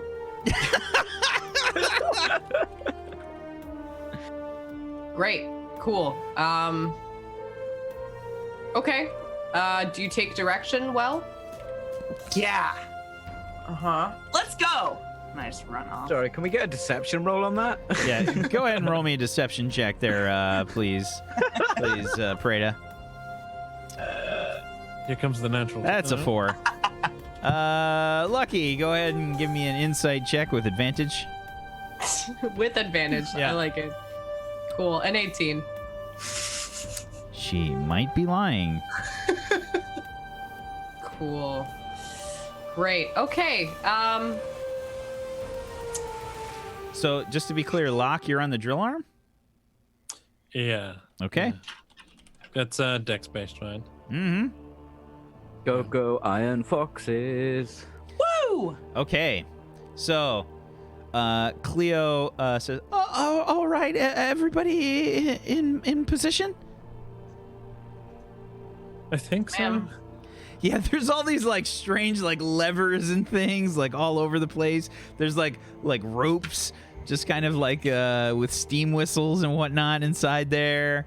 I have a question from last episode. Yeah, Does Lucky still have the bardic inspirations? she has. I have 1. Yeah, 1 left. No, you used one, right? You I had- used one. How many did you get? You got 3 total, Oh, so then I you got have 3. 2 Okay, left. so no, then I have 2. 2 Yeah. left. Gonna need them. Yep, you are. Okay, so Cleo says, "Oh, all right, hang on to something. I'm gonna try moving it." I'm hanging on. She's got like these like 2 levers and kind of like this steering wheel thing. It's all like, you know, it looks like the butt hatch. You know, the wheel on the butt hatch. It's like this like heavy like iron fucking wheel that she's trying to turn, and she says, "Okay, let's try right leg."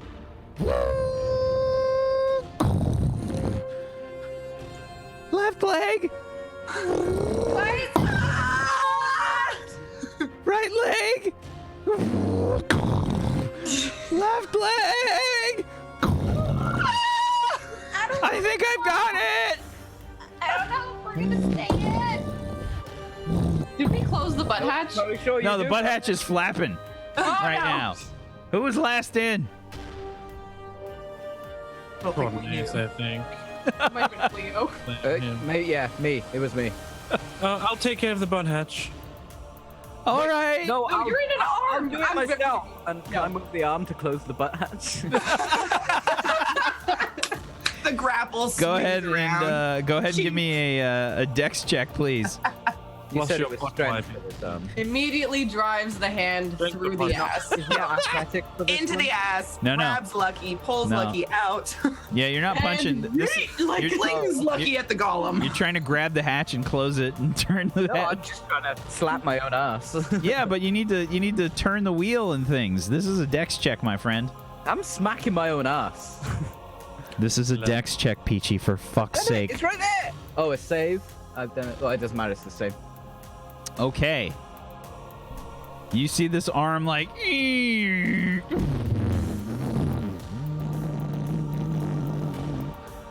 smack into the thigh. He hooks like the pinky onto the wheel on the butt hatch. So the right arm right now is just kind of like hooked onto the hatch with the pinky, and there's just like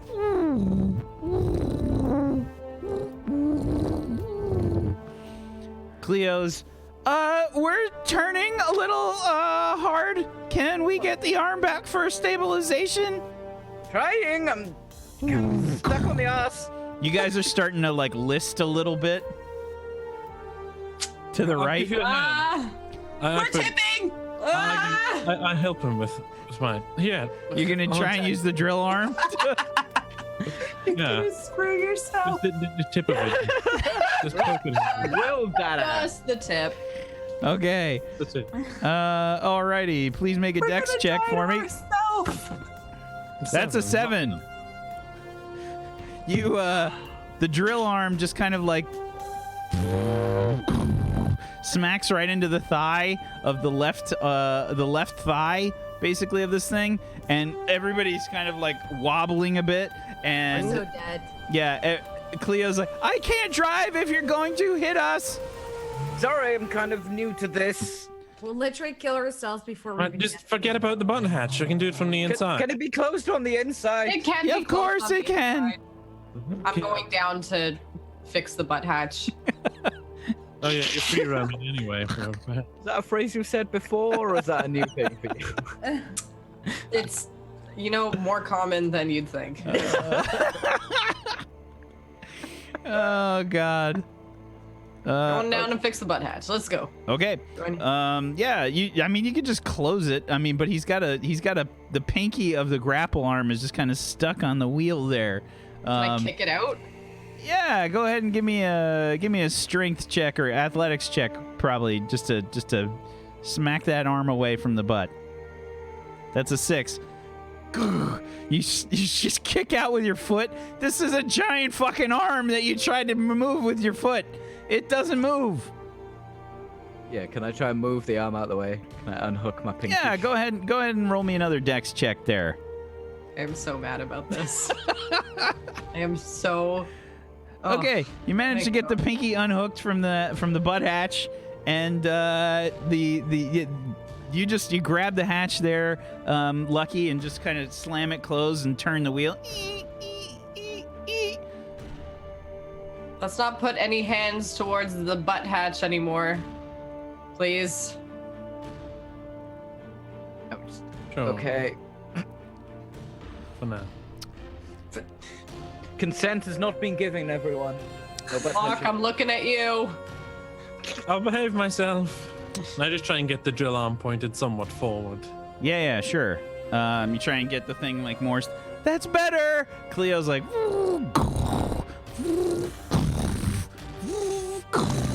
You guys are all like shaking like every time the thing moves. Leo, what is the range on this thing? I don't know. You'll have to try it. Like now? No, not now. I- Ophelia's sitting there with like a little rope. And she's like ready to pull this fucking thing. like a red button. Like, Yeah, I would no, don't giant push. red button. Okay. So as you guys move closer south, you guys can see the wall, and you can see that there's rocks that are kind of being chucked at the wall, over the wall. And we need some helpers.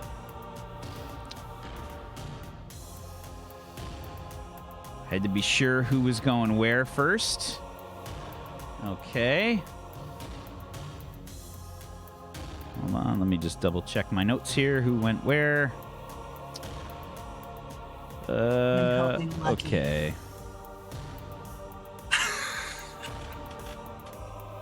I do have a hammer. I'm just walking around like a kid hitting. Yeah, wait till you guys see the map that comes up. It's not gonna be pleasant. Oh, God. Alrighty. Give me 1 sec here to set this up. Okay.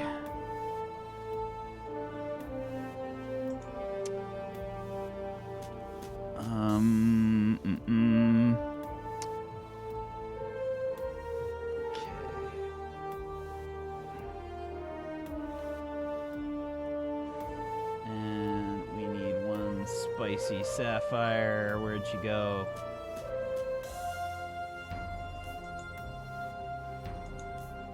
Alrighty. And let's bring you over to the map.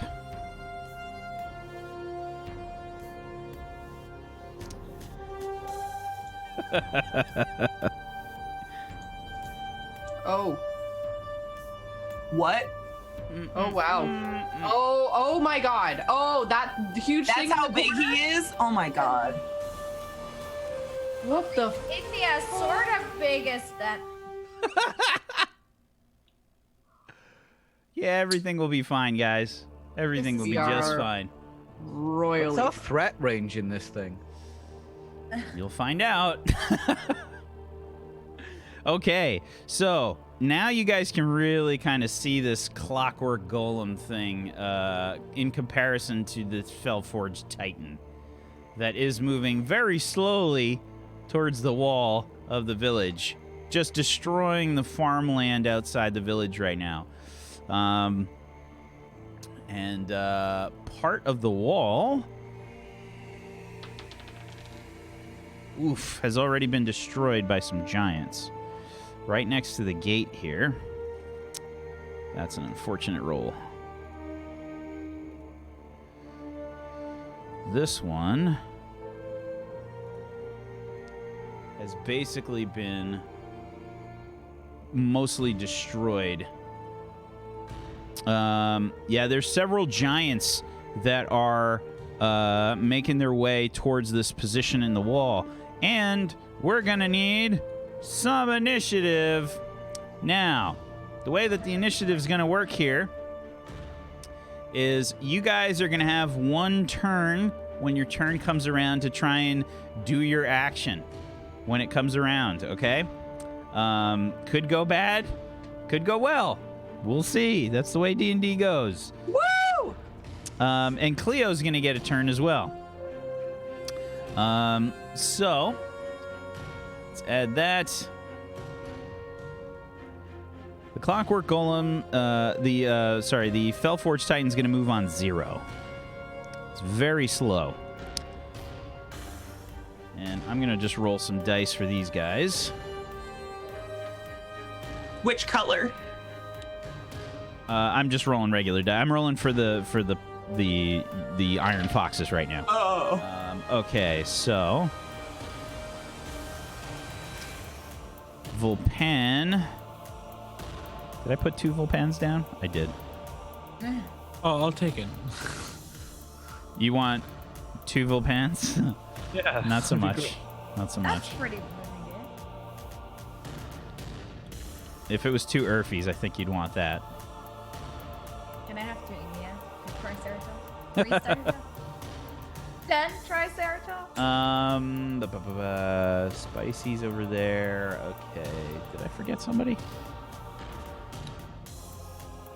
Yeah, Urfie. Nope, I got everybody. Okay.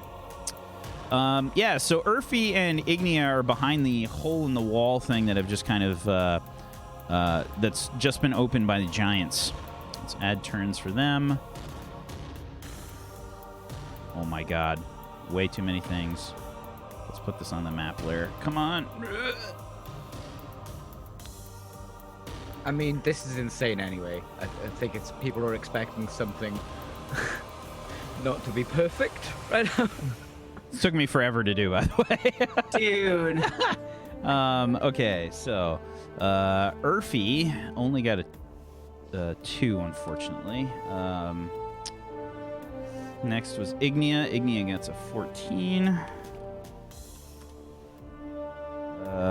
Next is Volpan. He got a 4.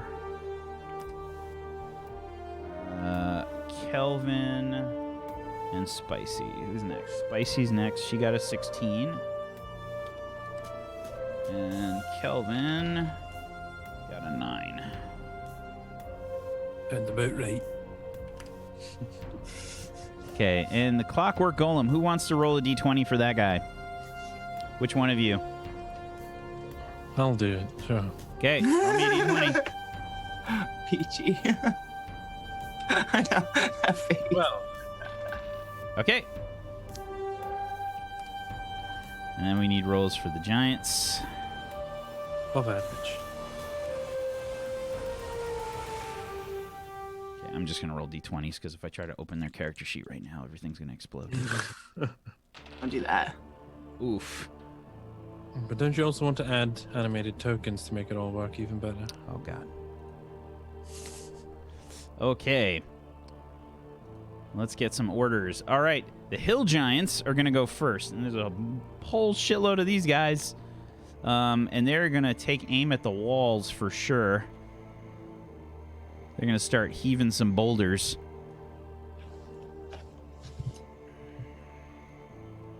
I tried to minimize as much as I could inside of my menus and archive things because I knew this was just going to be insane.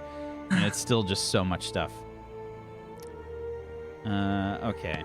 That's D&D fighting. Yeah. All right. Hill giants. They're going to use their rock ability. Let's see. 16. Why are they rolling with disadvantage? That was 16 to 22. 17. 19. How many do we have? We've got 5 of these guys. Okay. I move the hand to make the paper. Okay, yeah, these are all hits with their rocks. That's bad.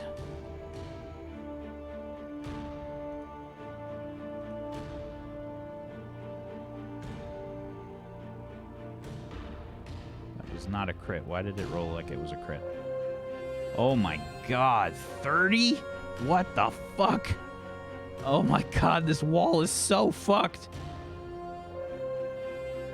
Okay. Oh my god. That's so much damage. Okay. So another life. section of the wall goes down.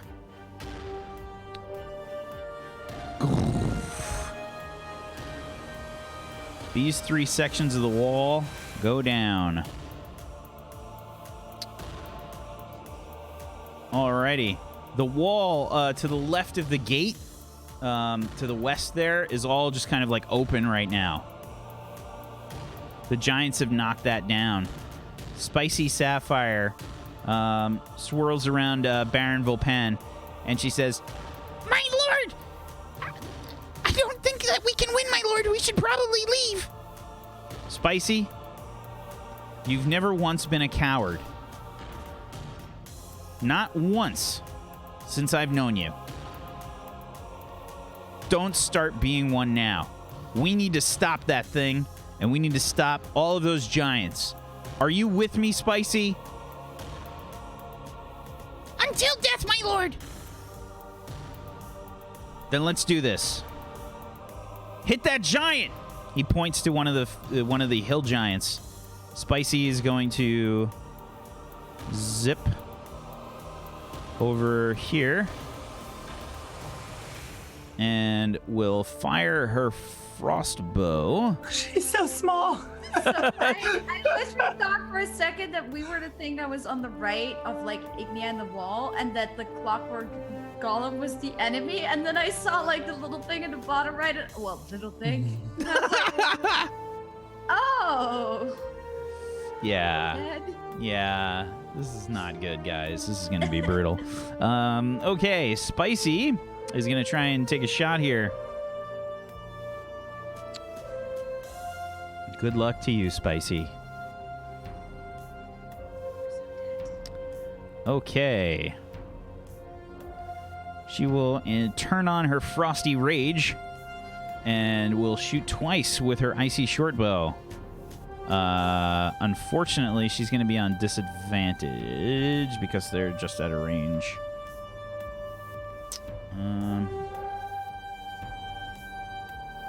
Yep. She's got disadvantage on these 2 attacks. Okay. She aims for the first hill giant.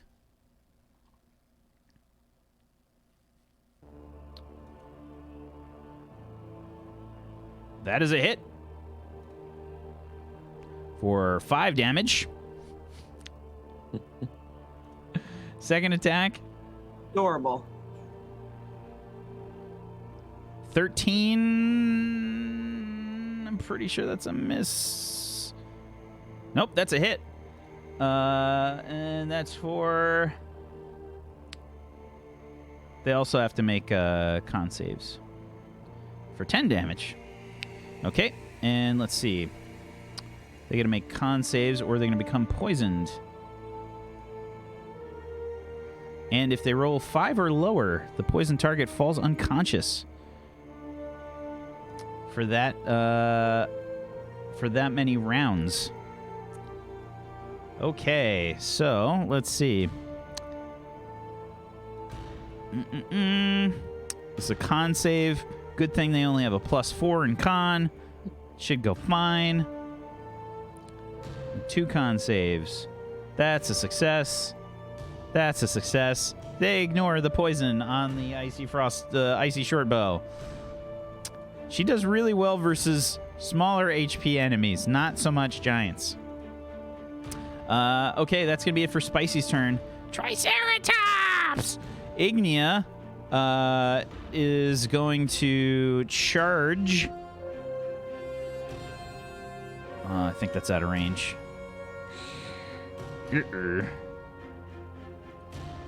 Uh-oh.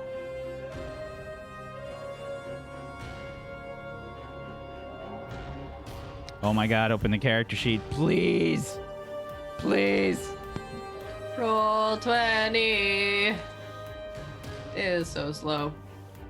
Please open the character sheet. Bogged. Please. Whoa. Mine just flickered a lot. Don't you crash. Please. Please. Please, I just want to open a character sheet. Please. Hey, okay. Come on. Okay.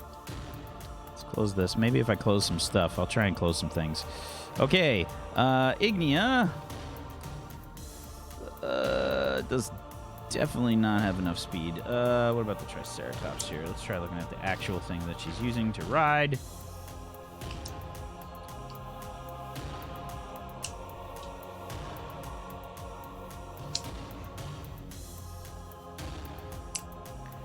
Okay. 50 feet. Okay. So, she's not going to be able to reach. I think that Ignia is probably going to just use both her actions to kind of rush up to here. You know what? She's going to take the dodge action and get up to there. She's going to take the dodge action and go up there. Okay. Clockwork Golem time. So, Cleo will move this thing forward. It's got I realized that I didn't roll initiative yet. Is that correct? You're not rolling initiative. You guys, actually, yeah. Now you guys can go ahead and roll me initiative. Hold on. Let's add. Here we go. Drill arm. You guys can roll me your players' initiatives, like your character's normal initiatives, and we'll add them in. Okay. Oh, Kath. Oh. Okay. And let's see. Drill arm, grapple punch, repairs, chest cannon.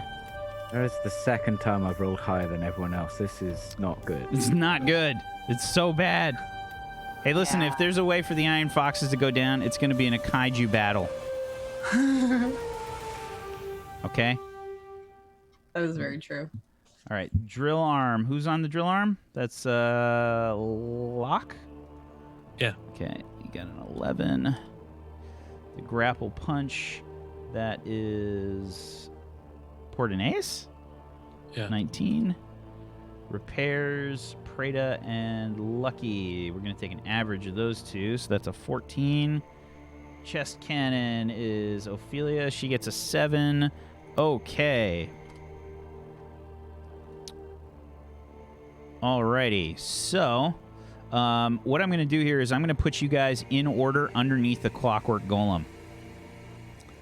So on the Clockwork Golem's turn, you guys are going to move in that order, if that makes sense. Yeah, makes sense. Yeah. Okay. Oh my God, just let me drag this up, please. Please roll 20, please. Please. I just want to drag this up. Please. Thank you. It's because you said nicely. Okay. Clockwork Golem is going to move 30 and then 60 feet there. So Cleo's like, I think I'm getting the hang of it. You guys are like, ah! Like getting flung around this fucking thing like ragdoll physics in a first created Havoc engine game. Yeah, your first Havoc engine game. Good luck, guys. You guys are you have no jaws right now. All right, the grapple / punch turn. Portinaeus? Uh-huh. Yeah. Right. What? It's your turn right now. Okay. I will cast. Well, I can't punch anything, right? No, you can't punch anything. You have a grapple. Do you know what a grapple is? Yeah, but I have to be able to grapple someone, unless my arms will grapple things that are like 100 feet away. What actions can he take? I'm not telling. Would you like to try and push the grapple button? I'm gonna push the button. All right. I'm gonna see what this is gonna do. God. Oh, God. And we're dead. Give me a dex check. Dex check. What happened to this athletics check? That's for strength. That's when you do a punch. Hey, that's a 3. You hit the button. The hand on the grapple arm just it just kind of limply falls off, and all this cable starts like unwinding from the arm. It just falls on the ground and just being like left behind like an anchor. I'm gonna get out some charcoal from my pocket and just put a big cross on it. I'm not pushing that person again. Okay? It's too bad because it does have 100-foot range. Okay. Repairs. There's not really any repairs that need to be done here. Are you guys doing anything else? Did you say 100 feet? Yes, I did. If there's no other repairs. Well, can we buff anything? You can use normal like your normal spells and whatnot if you want. Okay. Can I use bless on the construct? I guess I can't use it on the construct. What does it say on the spell? Up to 3 creatures of your choice within range. I think it does count as a creature. Oh, sweet. Okay, so I'm gonna bless the construct Okay. and Ophelia and Locke. Okay. I have. This might be a stupid question. I have an ability called Pass Without a Trace. It says me and all my companions can pass for 30 feet without a trace. Does that count for the gigantic thing we're inside of right now? Of course it does. Totally. Of course it does. Oh my god. All serious? right. I'm gonna cast Pass Without a Trace on our gigantic thing. I'm pretty sure Oh my Wack is. God, Let's just do everything. Let's fucking do everything we can I possibly. mean, But can we do a barrel roll? so what it says is a veil of shadows and silence radiates from you, masking you and your companions from detection. For the duration, each creature you choose within 30 feet of you, including you, has a 10-foot or a 10 plus 10 bonus to dexterity checks. To stealth. And Stealth To checks. stealth checks. Yeah, Stealth. it says Stealth, dexterity stealth checks, and then can't be tracked except by magical means. A creature that receives this bonus leaves behind no tracks or other traces of its package. Ooh. Okay. Passage. Words are tough. Okay, that's it from the repairs crew. Pass Without a Trace has been cast. We've given a little ninja mask to the Clockwork Golem. Just look at the size ratio there. That little yellow dot next to Lucky that. I did it! Fixed it. Okay, drill arm. I'm just going to take a practice swing just before we actually get to something, so I can figure out what I'm doing. I Sure. just want to give a thrust with the drill arm. Give me a dex check. That's a 5. Holy shit. What is going on? The curse. Zagadicus. Breaker, none of us have used this thing before, all right? Give it a chance. That's why I did a practice swing. Okay, a little bit more of the. You feel the Clockwork Golem like list a little bit. Sorry. Adjust. Right. More this lever, less this lever. Chest cannon.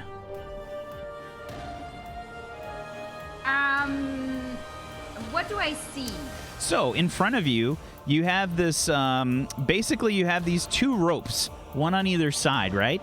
They have this like little steam whistle at the top of them, and it says basically you've got like this little control panel switch like in front of you, and you can see the Clockwork Gemstar in front of you as well, Ophelia.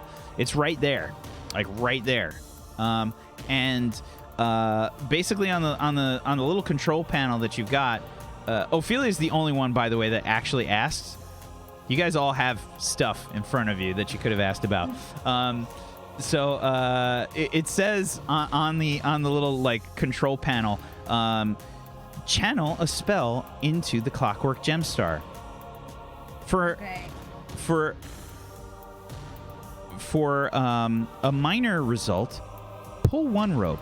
For a major result, pull both ropes. Warning, pulling both ropes may endanger the vehicle. Then I'm gonna. In that case, I'm gonna test it out first with a smaller spell. So I'm gonna channel a chromatic orb. Chromatic orb. Do I have to choose the type then? Like, will that work with like my charisma modifier with the like acid? It's a good Or question that you asked. Give me an Arcana check, because it wouldn't say that, but I'll let you roll an Arcana check to see if you can figure it out. An 18. Okay. You realize that this thing kind of has a few different. It had a few different magics channeled into it. It had this mending magic. It had your acid magic, and it had radiant magic channeled into it. That very well may influence the spell that you use here. Okay, and I cannot use cantrips, I suppose, right? You cannot. I'm sorry, you're very quiet, Mac. Oh, I said I cannot cast cantrips, right? In it? You can absolutely cast cantrips. Oh, okay. Well, I'll just go with a chromatic orb then first with acid. Okay. Chromatic And orb. I'm gonna pull one rope for now. You pull one rope. Okay. I hope it goes well. You guys hear this like loud whistle throughout the clockwork golem, and then the thing starts to sort of shake and vibrate throughout the whole golem. And Ophelia, you channel your magic through the clockwork gemstar, and give me your roll on your chromatic orb. Okay. 25. Where are you aiming this thing? So this is all cleared out over here on this side of the gate. The walls have basically been destroyed there. Aim it at this guy then. Okay, you want to aim at the one that's in front of this crazy dinosaur thing? Yeah. Okay, go ahead. So 25. Now, click your damage for that. Plus, I can use the bless, so I can add a d4, right? The bless is only for the attack. Oh, I mean, like, yeah, but then that's... Oh, so not... This is the damage. Oh, Yeah, it's not. Okay, so normally you have a 3d8 on the damage for this. Mhm. Please roll 6d8 more.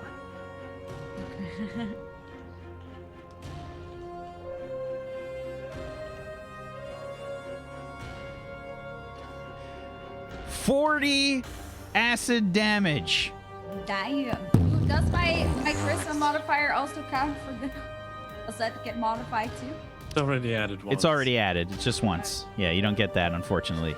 Just did 40 damage. I mean, I don't think that's nearly enough, to be fair. So, you guys see this orb shoot out right over the Triceratops head, connect with the giant. The giant just gets this huge splash of acid across its chest.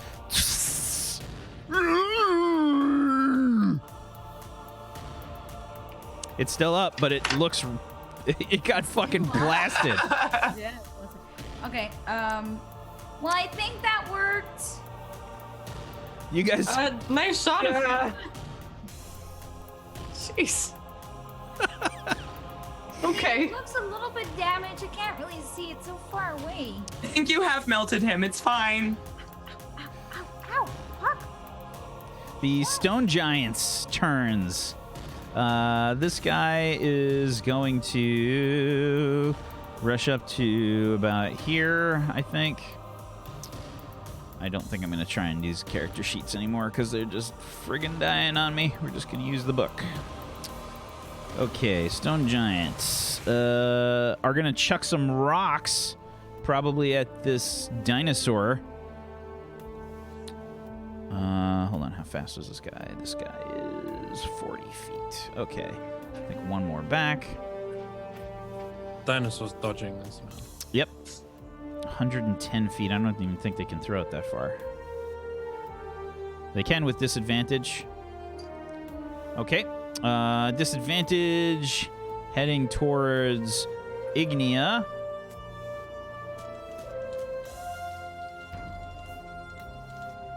Do not want to get hit by this. Okay. Ooh, that's a hit. Ignia does not have good AC on the Triceratops. Oof. Deep AC, though. Okay. And this is going to be for a lot of damage. This is bad. 4d10 plus 6. Fuck's sake. Doesn't she have like 120 HP on that? She got a thing? lot. She got a lot. And then when it dies, she just comes back and then casts it again. 29 damage. Fuck's sake. Wow. Wax looking at these numbers going, I have. Oh no, I told you guys, like I have not balanced this at all. Okay, next attack. This other stone giant's going to rush up to Ignia. It can get up in ranged, and we'll try and hit her with a great club attack. It gets 2 of these. This is with disadvantage. That is a 14, which is just barely hit. It's a good thing I was rolling with disadvantage because I would have had a crit. Okay, and we need a 3d8 plus 6.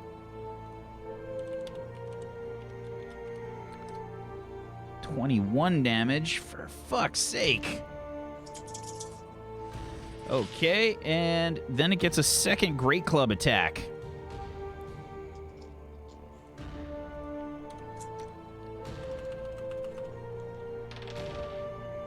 That's a hit.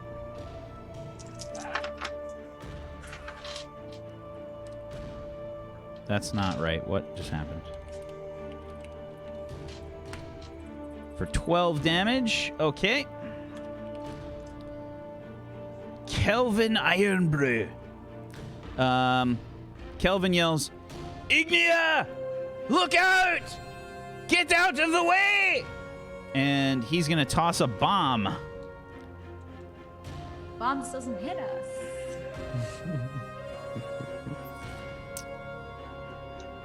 Oh, he definitely can't reach that shit.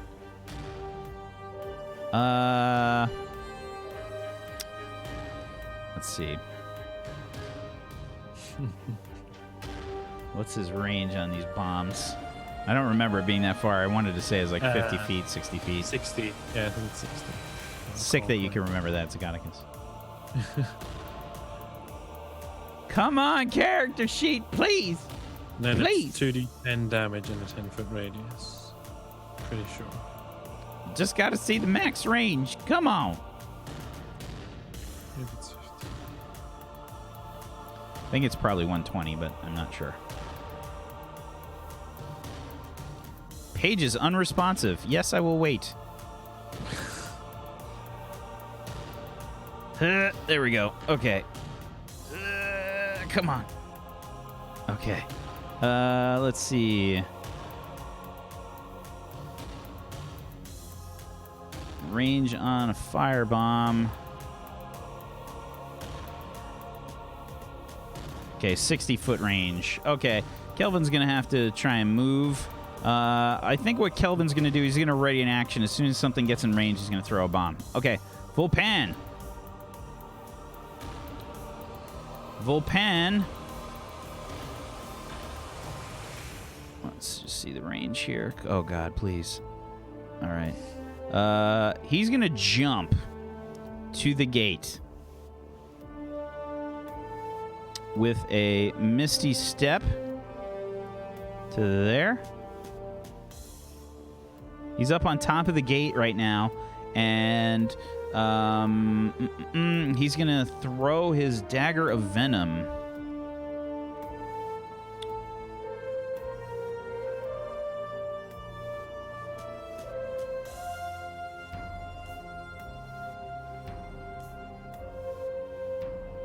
That, unfortunately, is a miss. What the fuck? Really? Really? Okay, that is a miss. And that's all he can do on his turn. Urfi. Urfi yells, I have slain a void dragon before! You are nothing! And she will rush forward. Where? No, I don't want to do that. Okay, she was right about here. 30 feet. Come on, roll 20. Please, I beg of you. I should have done a much smaller battle for this. Hindsight is very much 2020. Okay. Urfi's gonna get there, and then I think she's gonna take the dodge action herself.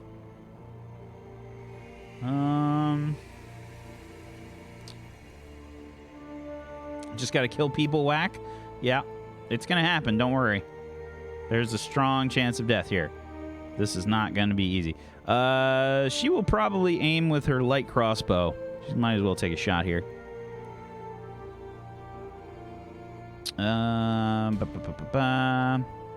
Yeah, she's gonna aim with her light crossbow.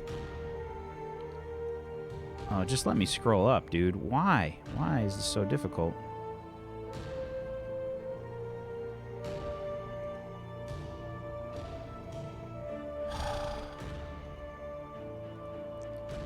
Did the sheet just close on me? Okay, I'm just gonna roll it over here. Alrighty, that's a miss with the light crossbow, unfortunately. The Fellforged Titan now gets a turn. Okay.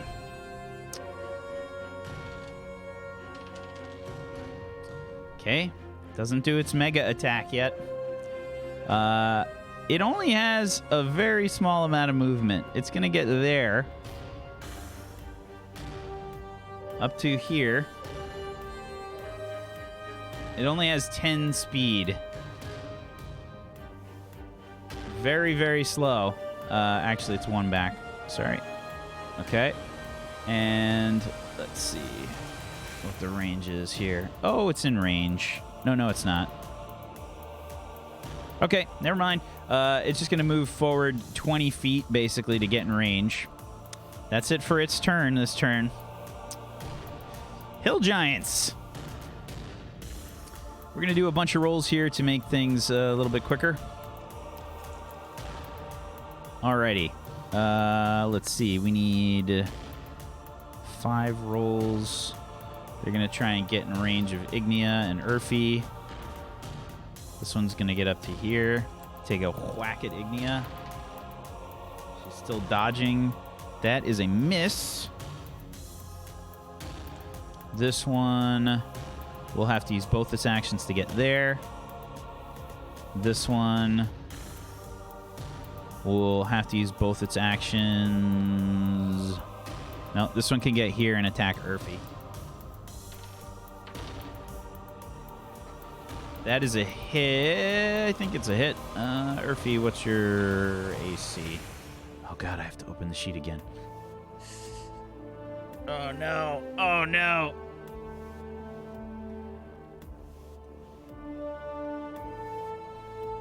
Please roll 20, please. Please, it's the finale, please. Please. Please. This is roll 20 saying we can just never end. That laugh, god This damn is it. a very, very We'll get a good point. season 3, which just takes as long as this, so it's technically like a Dragon Ball season. Like the whole season will be us fighting the thing. Oh, my God. Please. Please. Please. All right. I'm going to say it's a hit because I'm not waiting for this. Oh, now it loads. Thanks. Thanks, roll 20. Thanks. Okay, yep, it's a hit. And let's see. This is going to be 3d8 plus 5.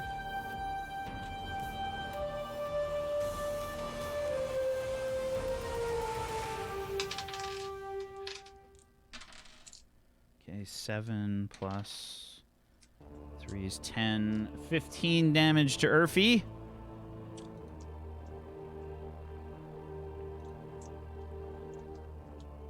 Okay. Come on. Come on. Come on. Just let me click this, please. Please. Okay. Okay. Okay. Next.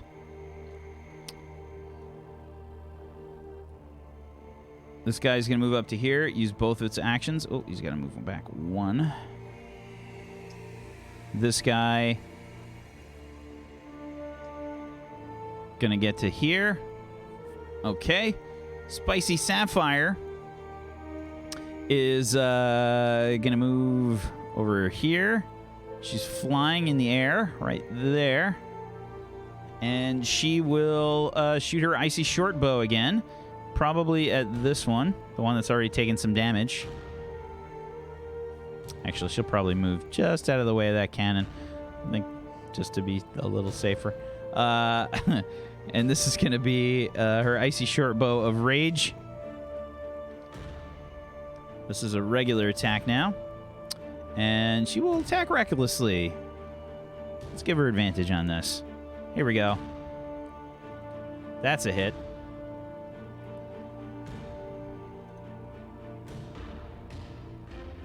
for 4 damage. Plus, we need a con save from these guys. They get a +4.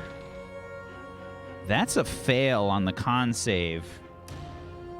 The one that's in front of Ignia falls to the ground, asleep. Wrecked. Bye, Felicia.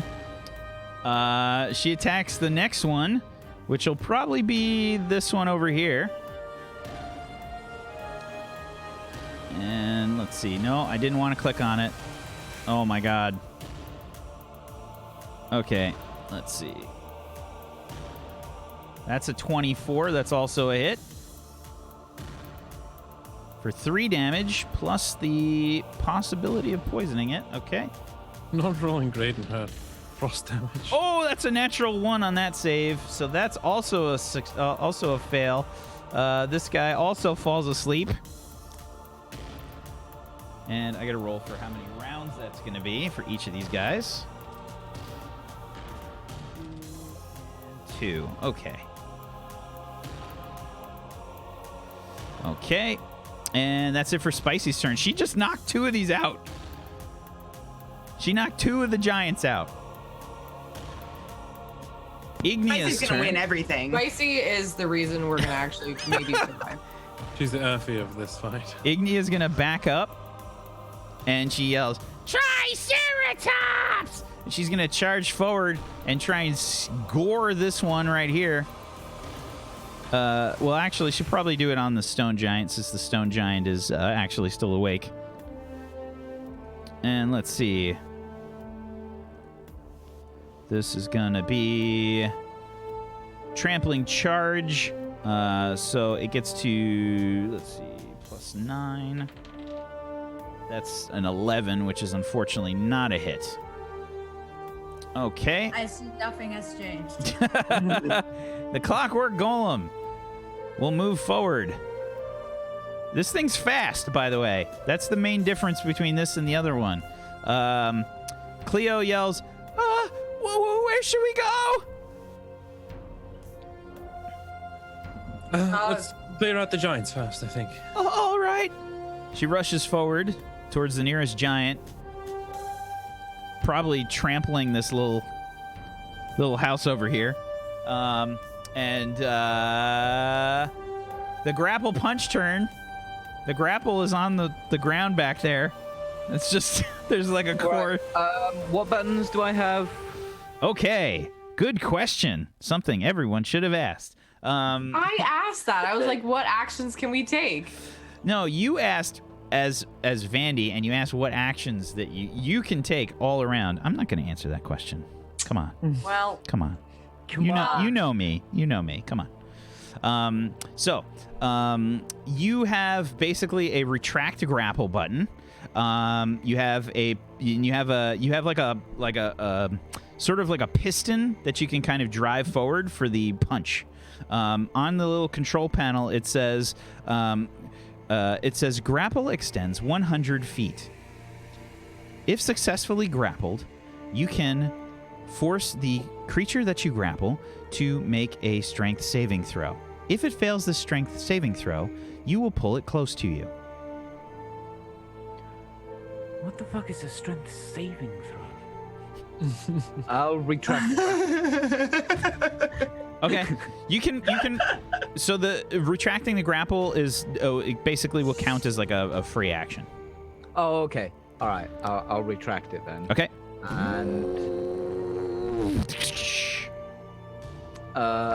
And then I'll just push this piston.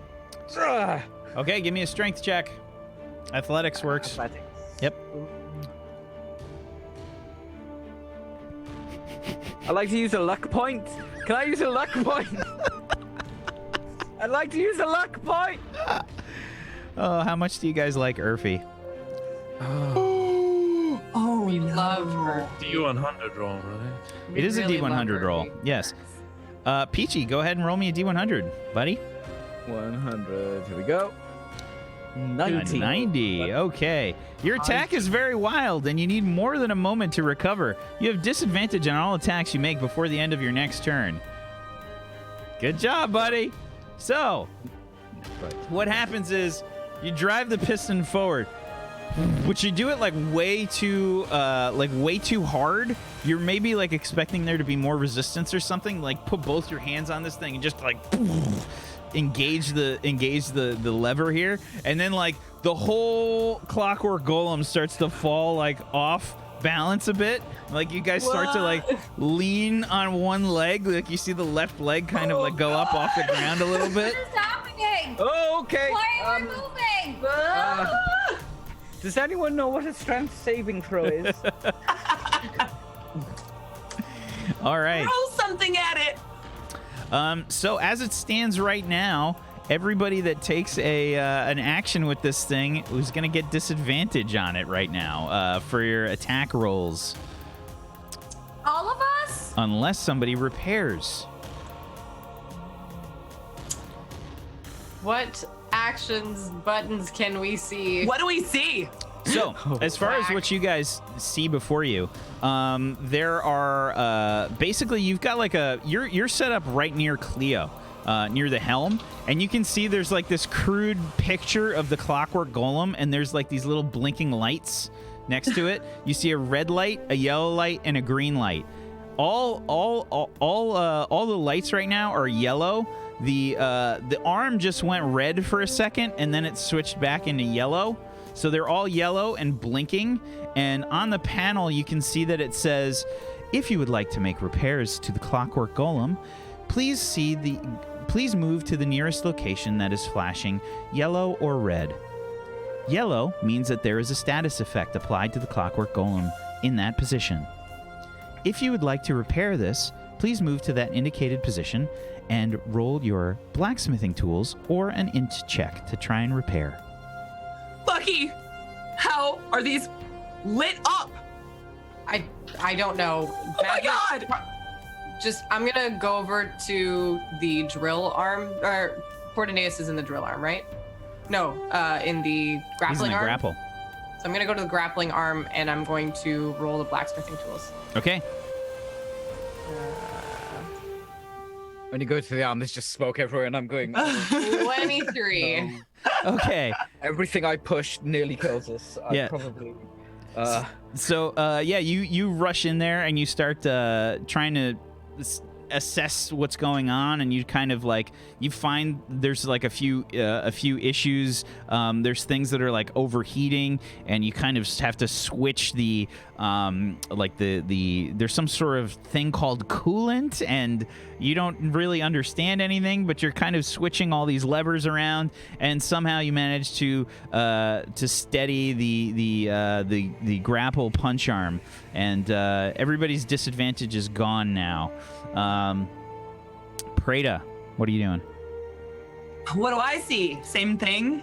So the lights have switched back to green right now. So they're all green. Yeah, no actual damage was done. This was like a status effect. So it only takes one person to repair a status effect. Okay. Can I use my abilities? Sure. Out the beast at the things that are close to us? So there's slats like in the chest for this thing. Are you gonna kind of try and aim a weapon at one of the slats here? I mean, sure, I've got a bow and arrow. Awesome. I can put hunter's mark on somebody and let's do this. Let's do this. Okay. Oh boy. Which one are you aiming at? I'm gonna aim at the one that's to the right of Earthy. This lizard-like thing over here? Yeah, that thing. This one right here? No, that's the Triceratops. No, the giant guy. The giant guy! Dude, Okay. Black. Wow. So I'm gonna hit the dinosaur guys! this one over here is where you're aiming? Yes. Okay. Yeah. Okay. Not a monster. All right. I'm gonna squeeze it between the slats. Okie dokie. That's a crit. What? What? All right. Roll me a D100 and roll your damage and your hunter's mark. All right. So which one do you want first? Doesn't matter. All right. D100. 11. Hunter's Okay. Mark. And damage. The one that really does not matter to you right now. Okay. Oh no. Alrighty. So, so that's an 11 damage. Okay. You see your arrow just kind of like.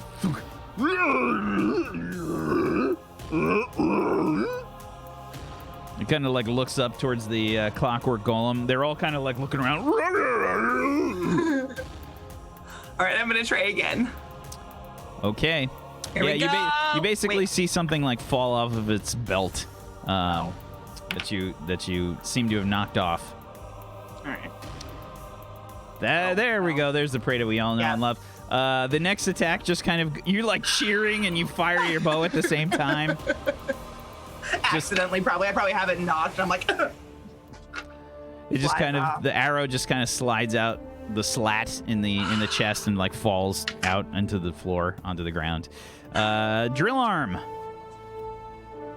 I take a closer look at my controls before I take my next swing. Absolutely. So you have before you these drill controls where when you hit with the drill, any monsters that are hit by this drill will take an armor penalty for all future actions.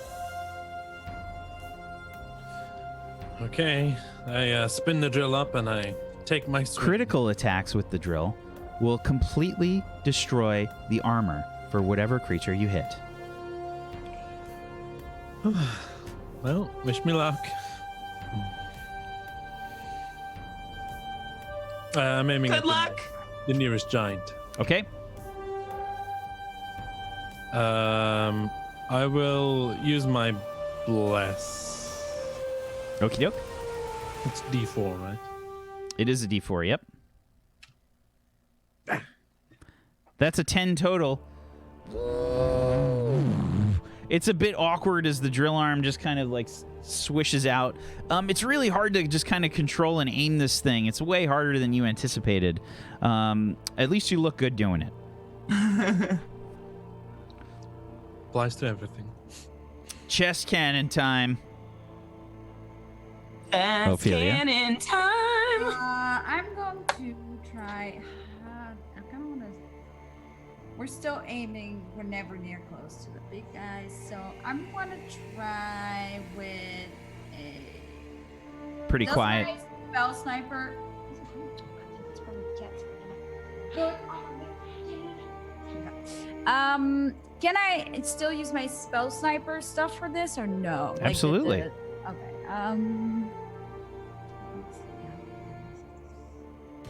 Oh wait, there's one right in front of us. Let's just use the acid splash then. Oh, sorry. Hold on. I forgot to take down dynamic lighting walls. You gonna use the acid splash again? Yeah. Okay. Here we go. Ah, that's a lot better. That's a lot better. Sorry, guys. Yeah, because I barely said. Is that? Do you still want to do that? Oh wow, there's I more have a guys. question. Does it say anything on the panel about like AoE spells that are absorbed by it? Okay, so the panel would say something along the lines of magic is taken into the clockwork gemstar and refocused. Use your spells as you normally would. Okay. Well, the thing is, I can fireball.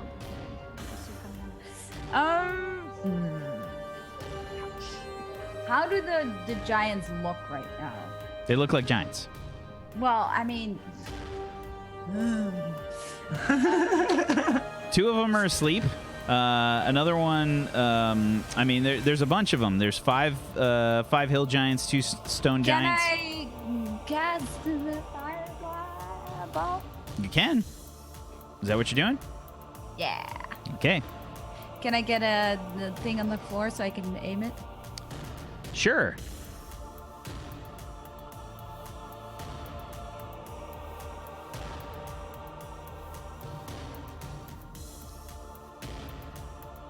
Oh, it's a lot smaller now. No joke, Peachy. Got nothing? Can I move it? Hang on. It's too easy. Okay, come on, Mac, please. should be able to now. It's cold. Okay. Okay. I'll just put it. There's nobody else here that I'm like not seeing because they're so small. Urfi is like right here. Yeah, I see Urfi, but there's nobody else, right? Because where's Kelvin, for example? Kelvin is up on the guard tower all the way to the east there. Because I thought he was next to Ignia. No. Okay, then. Now, Kelvin's going to try and get in the best position to throw bombs. He knows better than to try and stay on Ignia and throw bombs. Okay, then I'll do the one here. And I'm going to do still one handle. We're going to do one handle. Okay? Mm-hmm. Okay. Give me your fireball damage. They all have to make saving throws. Okay. So that was a really horrible roll. Whoa, 4 ones. Yeah, there was that was an 8d6 that just got rolled, and that was a 21. So yeah, 4 ones in there. Okay, I would like you to roll me an additional 8d6, please.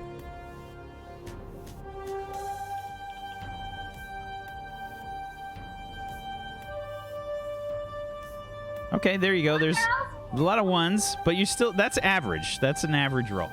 24 is average. Okay, so a combined total of a potential 45 damage. Let's see what happens to each of these guys. We need dex saving throws for each. And I'm pretty sure they have shitty dex. Oh, yeah, they got -1. Okay, let's see what we get. I'm going to go, we need 3 of them.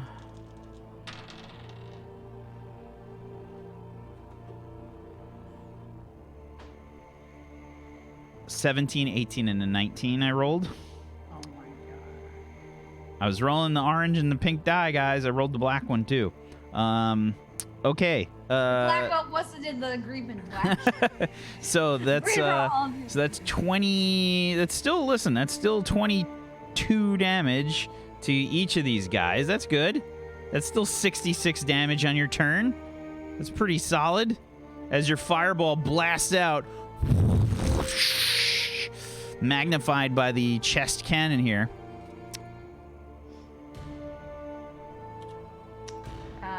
Well, that didn't really have the effect that I wish, but...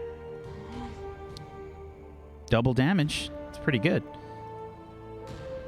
I mean, if I didn't roll Good. so Better. so well. Okay. Okay, all 3 of them save. And now it's the Stone Giant's turn. This one sees the Clockwork Golem now and will move up to here, grab a giant rock from the ground, and throw it at the Clockwork Golem.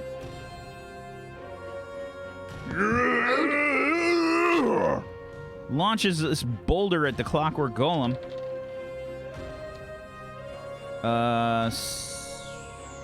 God, they get a +9? Fuck's sake. That is a hit. Okay, and this is going to be 40, 10 plus 6. Holy shit.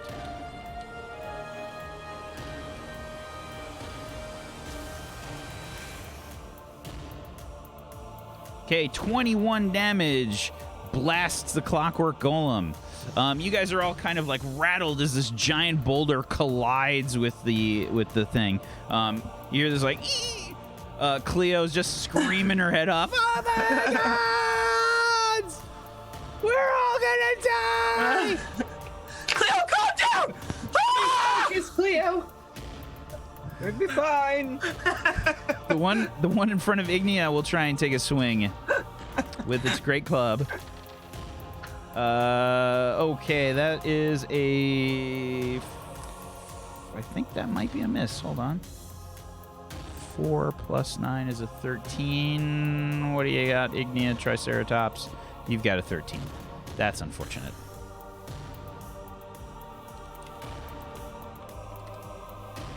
Ignia takes 17 damage.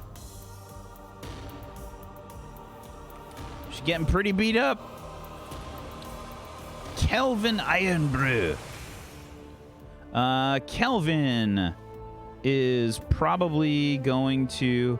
He sees Baron Vulpan just like jump with his Misty Step, and Kelvin says, all right, just do it, Kelvin. Just do it. You got no one to throw you. Just do it. It's not that far. Just do it. Just do it. Just jump. Just jump. It's not that far. It's not that far. It's not that far.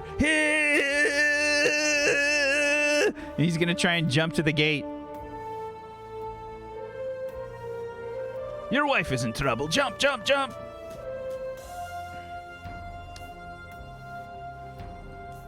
Okay, I'm gonna roll a d20 here because this is taking way too long. Oh, that's a 4. Okay, Kelvin, I got it! I got it! I don't got it! I don't got it! Ah! Kelvin's falling down from the tower, and he's gonna roll a dex saving throw here to try and grab this thing. 100% has the slow feather fall spell. Oh yeah, that's correct. So he's gonna use the slow feather fall spell. And he'll just kind of float down to the ground right outside the gate right there. Yeah. And he says, I'll get it next time. I'll get it next time. It'll be fine. All right. Let's see. Baron Vulpan will now Misty Step and try and fuck these giants up. Come on. He essentially gets like 4 actions on his turn. I don't know if you guys realize that. Yeah, he's crazy. He's got so many abilities. He's going to try and Misty Step. Come on. And right behind this stone giant here. And he will attack with his short swords.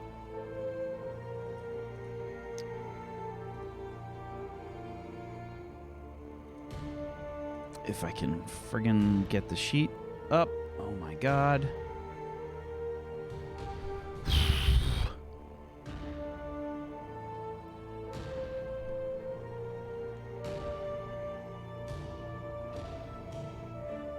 Oh my god, and I forgot Buster. Fuck. Forgot Buster. Let's add more people to this. That's what we need. Buster's really squishy, but he does a lot of damage. But he's squishy though. Oh, this is young Just have to slap that clay again and get him back together. Oh, for that clay slapping.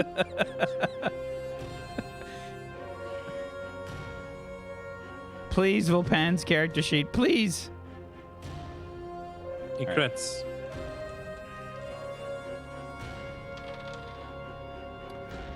Damn close. You got a 19, natural 19. Okay. So this is 2d10. Plus he gets... No, that's not a 2d10. What am I doing?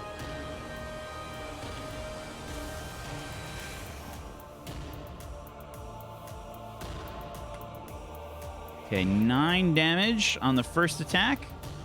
And he's also going to get his sneak attack, which is a lot of dice.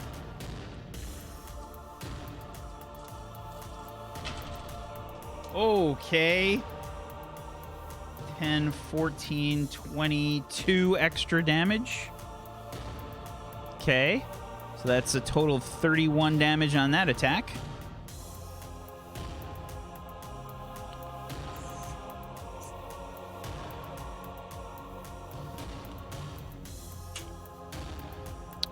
Next attack. Miss. Last attack with the Dagger of Venom. It's a hit.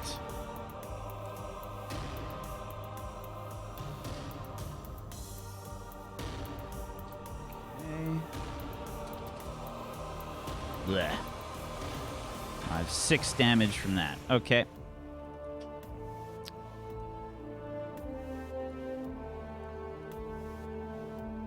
Not bad. It'll do the job.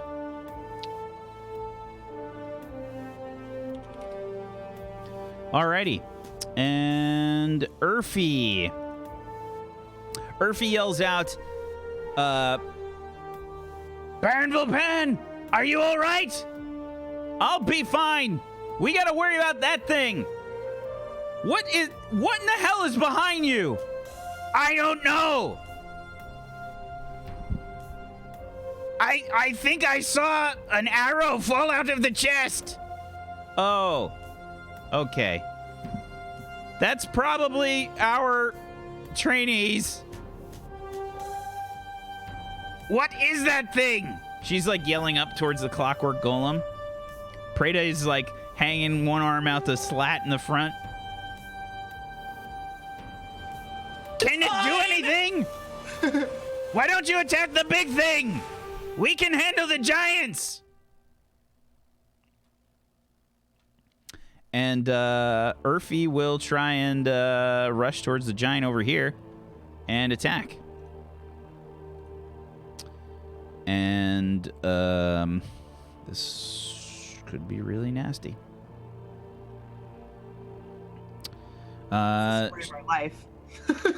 She is going to attack with her greatsword on this first giant.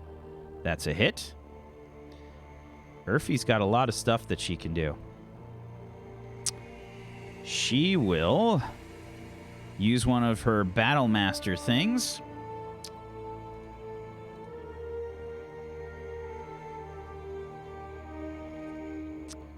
And let's see. She's going to do...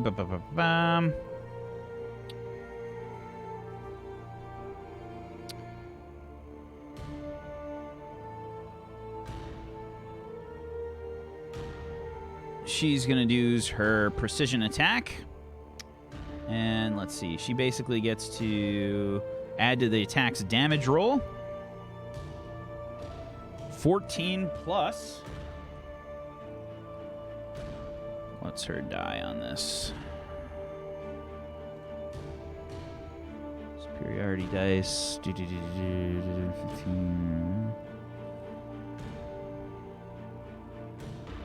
D10.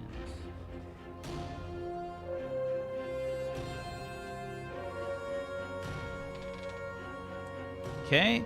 She does an additional 8 damage, so that's 22 damage to this guy. First attack. Second attack.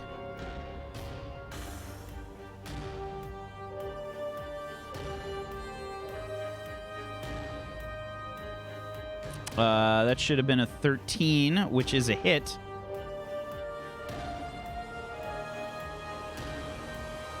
Another 14 damage.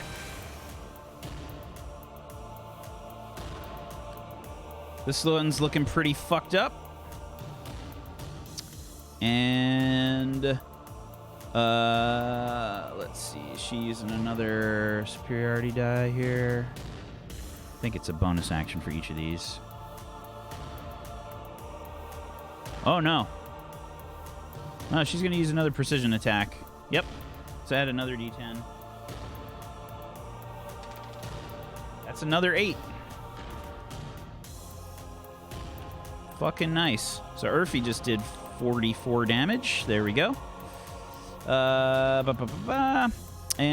the Fellforged Titan. You guys do not want me to roll a 6. Roll a 6. It's a 1. God. The Fellforged Titan will move closer towards the battle that is happening.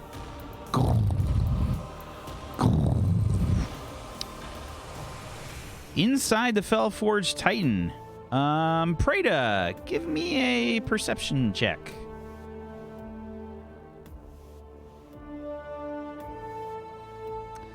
That's a 4. You guys are rolling fantastic. Okay. The Hill Giants. I'm going to try and speed these up a bit here.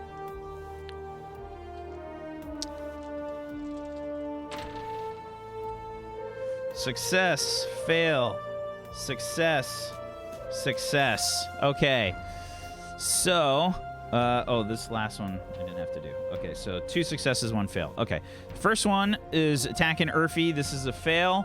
The second one hits Urfi.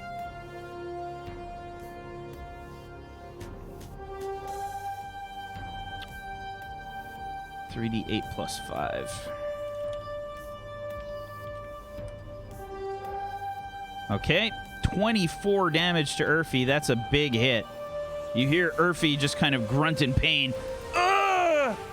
And let's see. Next is another hit. She takes an additional 13 damage from the second Great Club swing. Okay. This one over here. Oh, come on. Moves up to the Clockwork Golem. It's got enough range right here. Sorry, move. There we go. Okay, right there. It's in range to hit it. It has reach, and it will swing with its Great Club trying to hit the Clockwork Golem, and that is a hit. And let's see. This is going to be 24 damage to the Clockwork Golem. You guys get rocked again as you feel one of the legs kind of collide with something. And it gets one more attack. That is a miss. Spicy Sapphire. She's going to attack recklessly. First the Stone Giant, and then this guy. Hit. And a crit.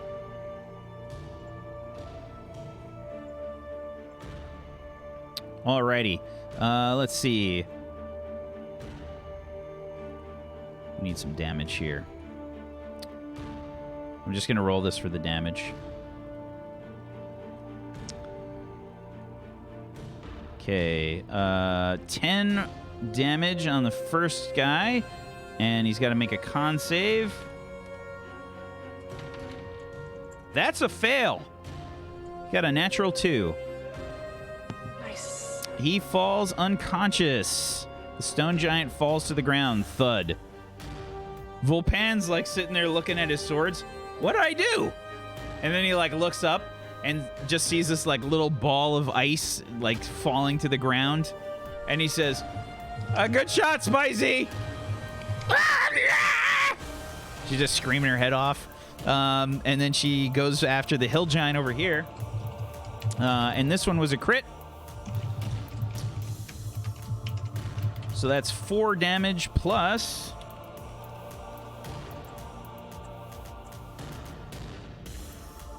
48.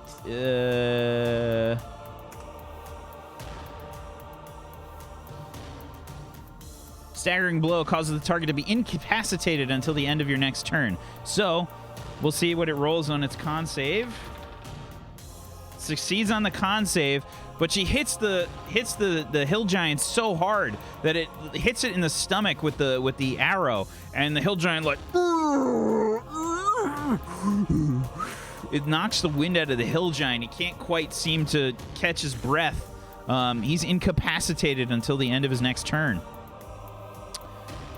Ignia Tops sees the Stone Giant fall beside her. She's going to back up here and try and blast this guy that's incapacitated.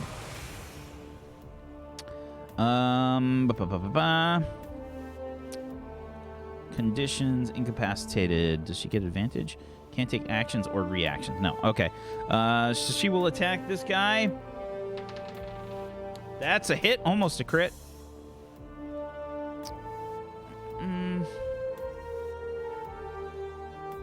What's the damage? Gore is a 4d8 plus 6.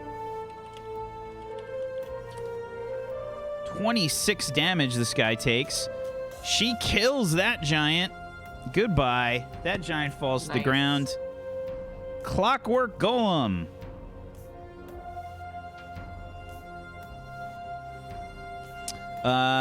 So Cleo yells, "What should I do?" Listen to Arfi. Let's try and do something to that big one. What? Head for the land? The Titan? Yeah, I think so. Okay. We need to slow it down at least. Okay.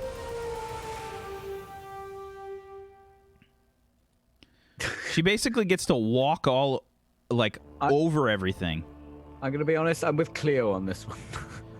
So Cleo is standing, basically you guys are above the giants right now. You're so much taller than them. This thing's about 50 feet tall, and they're about 15 feet tall. So you guys are like way taller than them. You can just kind of step over them. Can we step on them? Maybe. Big brain struts. Basically, she's using her actions to move fully. So like she would have to stop to do that. Which she stopped right now. Cleo, crush one under the foot. And she's trying to like figure out the controls. And she gets to do that on her next turn. She can't do that on the same turn. The grapple punch arm. Portinaeus. I'm reading the instructions for the grapple Okay. button. The grapple arm, basically what it has is you have like a little viewport on the arm itself, and like you can kind of see it's got like a little cross on it, right? To try and like line up your shot. And it's like you looking right through the arm to do it. And it says, take aim with the grapple. Hit the button to release. Once you connect with the grapple, if you succeed on a contested strength throw, on a contested strength check, the target will be pulled closer. Does it say anything about pulling us closer to a target if we grab something bigger than us? Absolutely. It says, if the target is too heavy to be pulled, the clockwork golem will move instead. I see. In that case... 12 on a dexterity check for the grapple. You see the hand reach out, go flying across. Ka-dunk. It catches on to the armor plating of this thing. Free action to suck us in with the retract. You guys all feel this like jerk. You guys feel this jerk suddenly. You go flying towards this Fellforged Titan.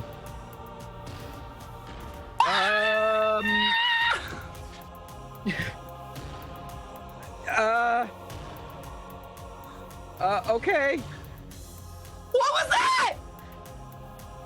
You guys feel this like intense heat vibrating off of the shooting off of this thing.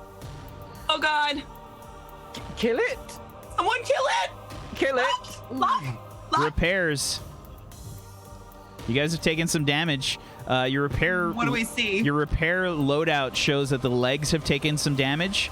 You are currently 205 HP out of 250. Oh, wow. Okay. So the legs have taken damage? Yep. I'll go down to the legs and try to fix them. Okay. Give me your blacksmith tools check. 21. Wow. All right. Go ahead and roll me 2d20, please. Ooh.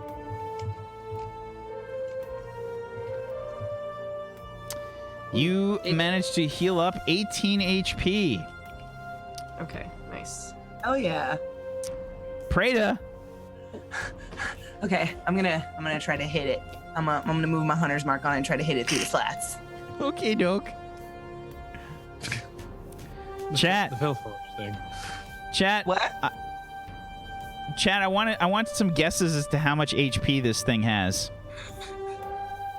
Let's get some guesses in the chat, please, for how much HP You it mean has. the big guy? Oh my Yeah. God, is it 1,000,000? Is it unbeatable?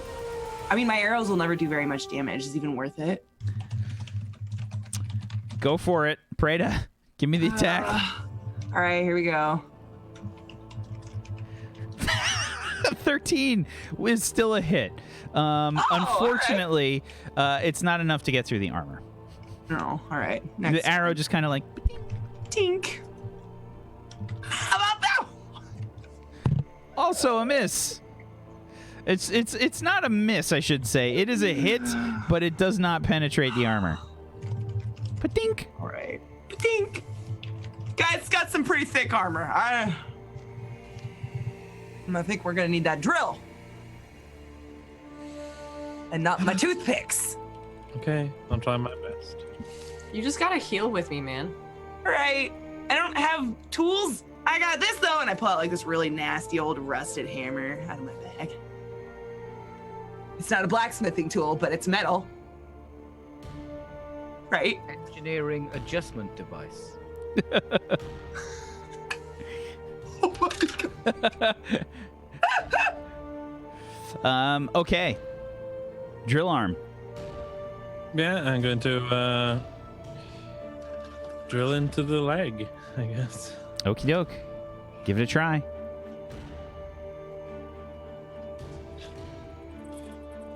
$17.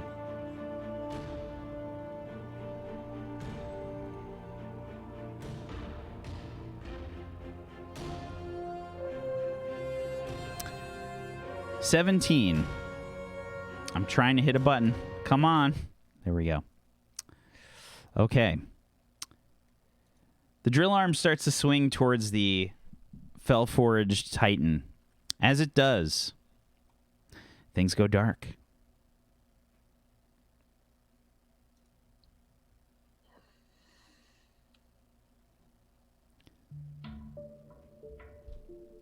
Things go dark. You see lights illuminate, just little pinpricks of light in sheets of darkness, Locke. And a familiar voice shines through.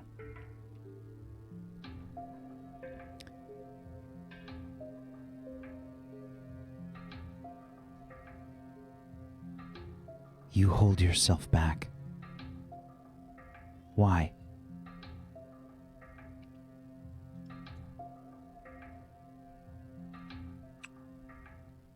I don't want to hurt those around me. Do you not understand what stands before you? I have a fair idea.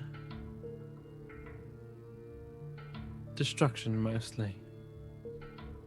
You are my champion, are you not? I am.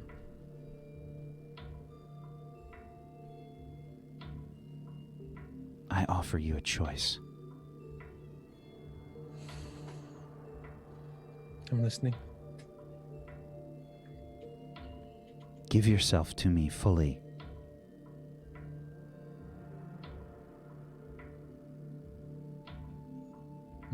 Or If you do, I will end this threat.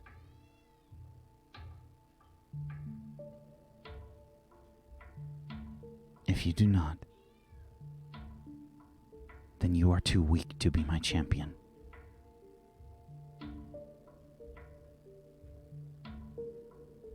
what is it going to cost me? Everything.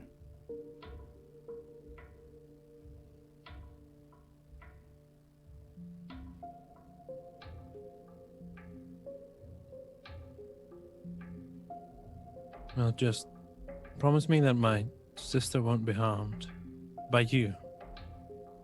You'll leave her be.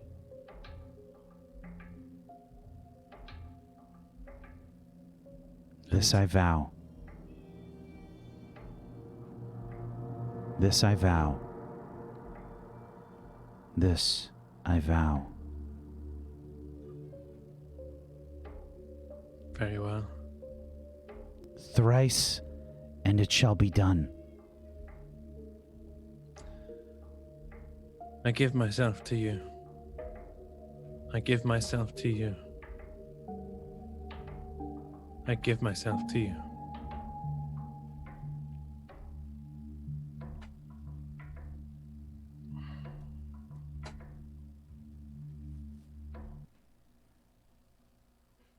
You all hear a scream. Anyone hear that? It sounds familiar. It's Locke's voice. Locke, Hello? I run towards the drill arm. Is that Locke? Locke is holding his head, rushing towards the hatch of the clockwork golem. Locke, whoa, whoa, whoa, whoa, whoa, whoa, and I try to hold him Lock, back. you good? As you reach out to grab him, darkness starts to crawl up your arm. I still try to hold him. Make an athletics check, please. Can she make it contested? So if I try and stop her. You're gonna try and stop her. Portinaeus, make an athletics check. Sorry, Vandy. You are the worst. I am. Right? Ooh. Portinaeus, you Do reach. I think that you were probably pretty close. What's your passive perception, Ophelia? 12 or something? Yeah, you would have at least heard it. Oh, it's 10. I don't know if that matters. Well, because Oh, like it's if a I 10? heard it, yeah. You might have saw like the tail end of it. I don't think that you would have had enough time to kind of react fast enough with the 10. Okay. Fair. So Portinaeus, you reach out a hand and grab Lucky and just kind of pull her away. If once he does that, if I see that it's him, I'm gonna take my free hand, slam it on his face, and cast inflict wounds.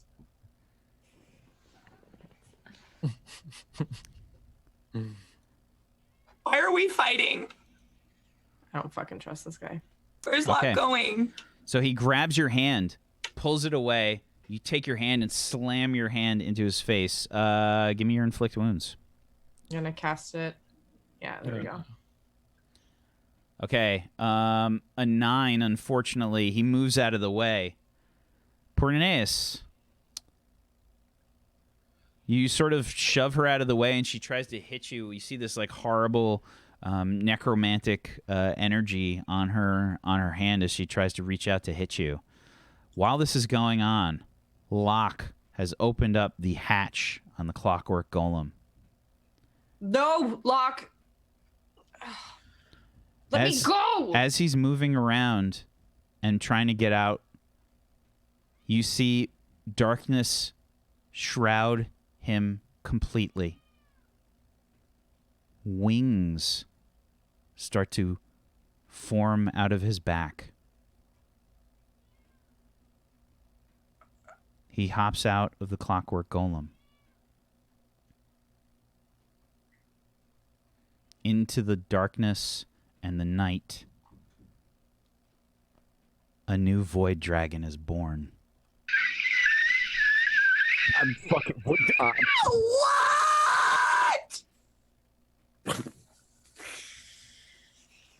What?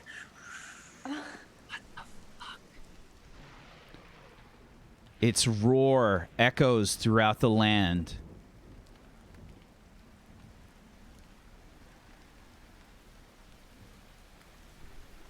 You see this towering monstrosity, equal in size to the Fellforged Titan. You think it looks back at you for just a moment, Lucky. Be good.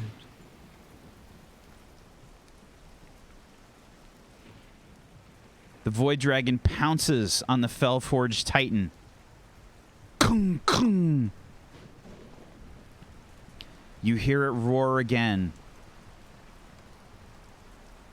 And they are gone.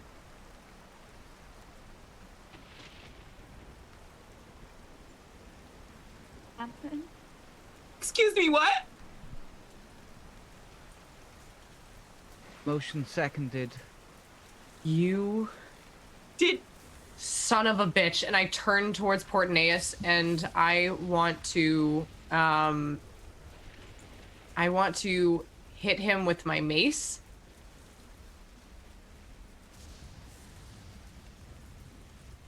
Very well. what? 16. It's a miss. Lucky, calm down. Fucking did this! You did this! I did not do this. Did you know you're? How did it turn into a void dragon? I want to cast Wait, Hold Person on him.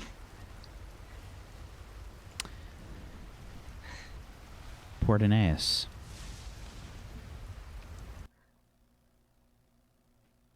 Wisdom.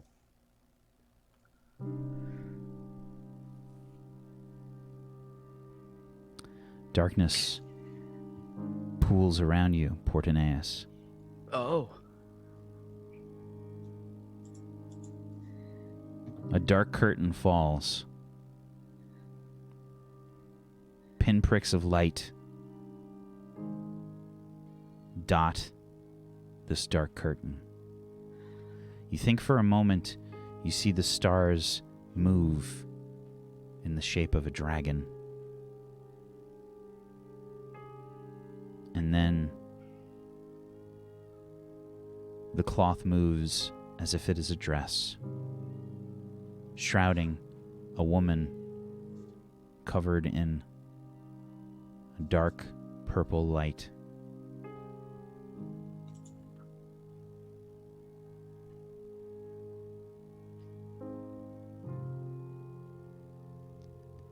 You are not to hurt her. A bargain was made.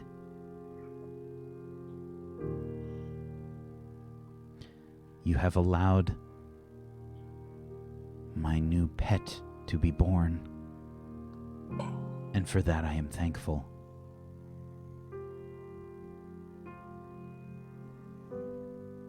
Do you wish to receive my power? I do.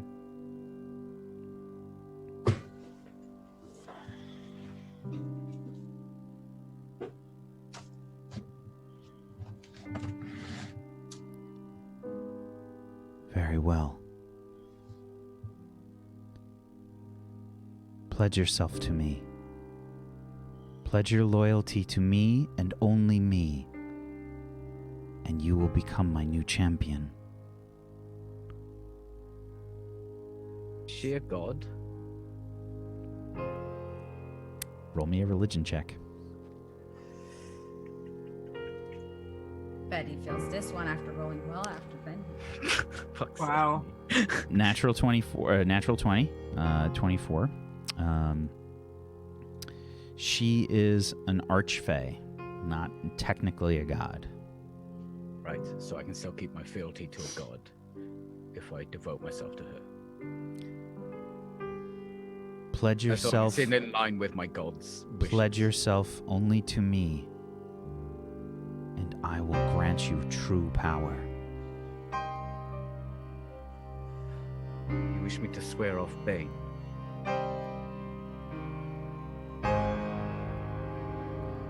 I wish nothing. What do you want? Do you want power or mediocrity?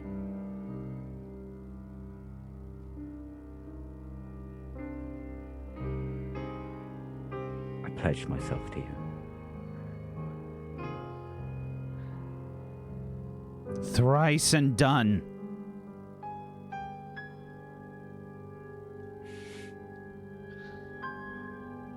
Say it thrice and done. Oh. I pledge myself to you. I pledge myself to you. I pledge myself to you. It is done. Champion.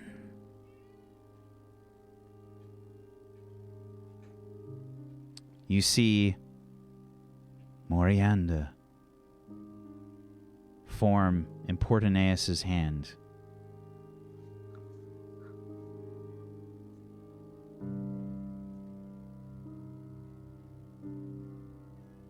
And you hear the whisper as your senses come back to you, Portinaeus. You must leave her be. A bargain is a bargain. Portinaeus, you feel powerful. You feel a new darkness rising.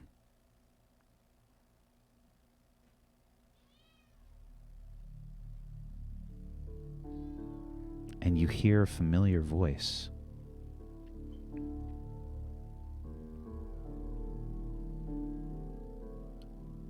A seeker of power. One who seeks power and victory will never be scorned by Bane. You have done well. Oh, thank fuck. Subjugation above all.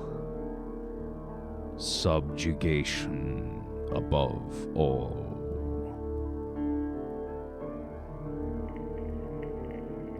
Go with your power and show the world my might.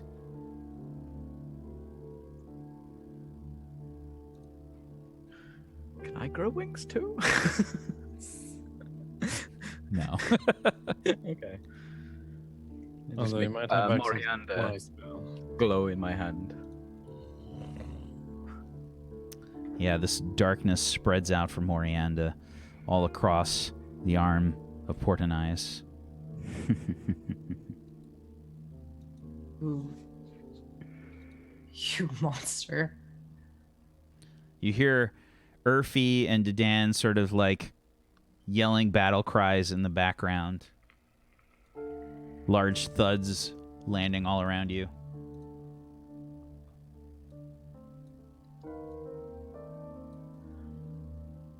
You sick, twisted man.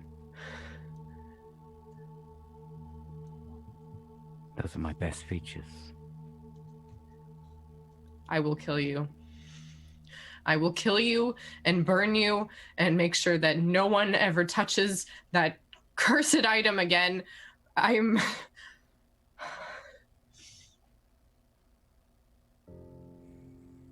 gonna cast my spiritual weapon.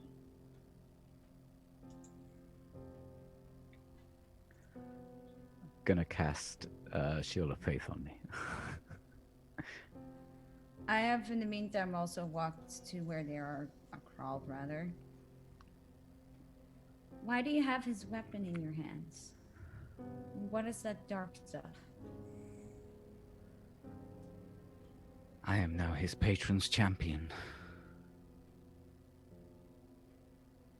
Are you gonna make more people suffer? More good people? Do not speak of which you do not know. I've What heard do you it. know? You made a child kill a church of people. You took my brother away from me. You coerced him into becoming a fucking dragon. And now you have his weapon. I did not do these things. You took away the one thing, the one person in my life who actually means something to me. Why did You will you die do- for it. Why? I'm fairly certain the only reason you still stand is because of your brother. That's not true. She is stronger than you know. Ophelia.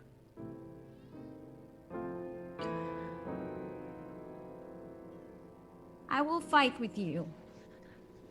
I will never forgive you for what you've done. Not earlier, not now.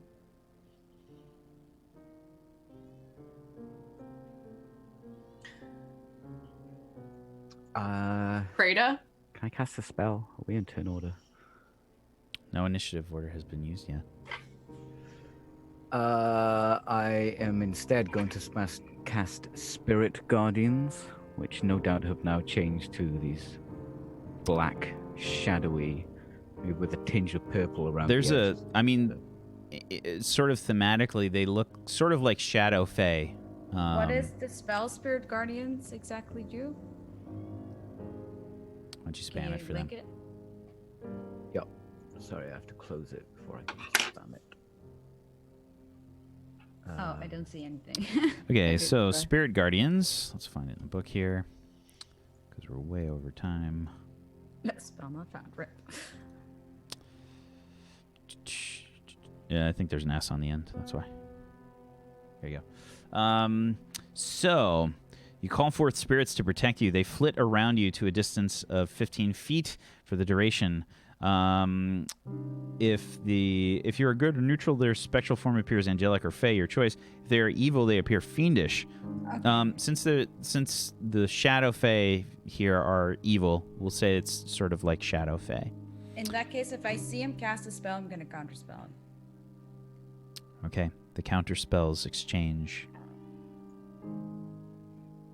And darkness starts to spill out from Portanias all along the ground in a sort of Guys, before we sphere. get violent, can we talk about this in the mist on the ground? Portanias, darkness envelops you. You cannot see through it. Only Portanias can. And it fills a space of about 30 feet, I think.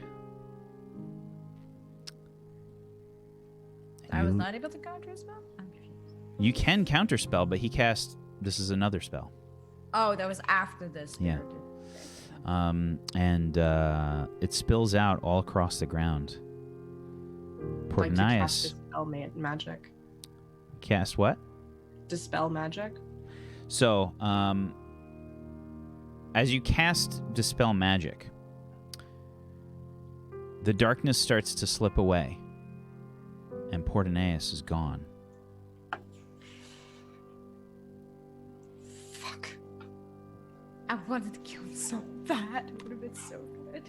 Lucky, I know you're sad, but I don't see how this was Portanias' fault that your brother just turned Prada, into a shut up. flying Shut up. lizard. Prada, shut up. He just had a sword.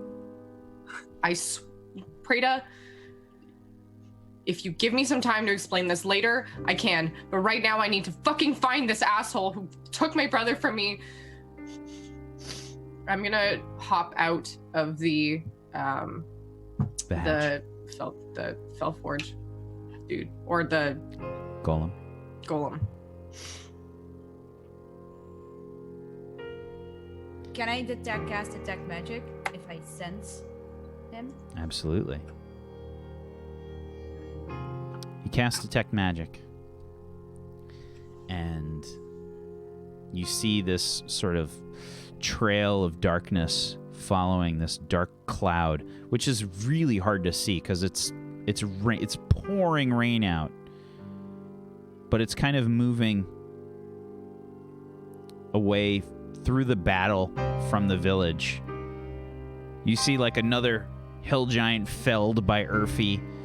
Volpan sort of spinning around, taking out the ankles and the backs of the knees of these stone giants as they do their dance weaving through, while you hear Triceratops sort of charging in the background as the red-haired dwarf Kelvin is riding the back of Ignia. So, quick question. How far was the cloud from me when I casted it? 30 feet? 30 feet. In that case, as soon as I see it, I directly want to cast a ice storm in the middle of that location. Okay. It's a 20-foot radius. It's 40 feet high. Okay. Cast your Ice Storm.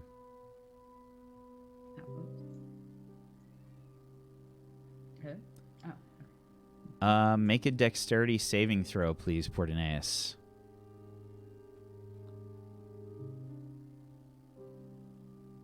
God! That's a save. Portanias gets away.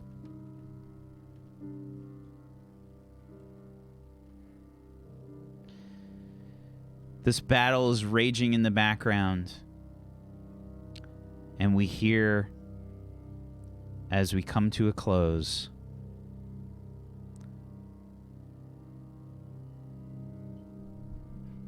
in the darkness,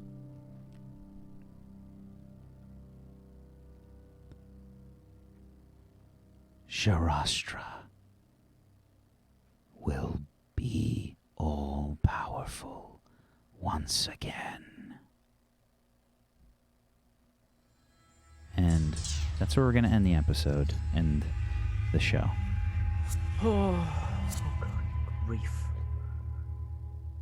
I hate this plot armor. Okay, what the fuck? I might have made a deal with Scarticus's patron to keep Lucky from stopping him finding his true potential.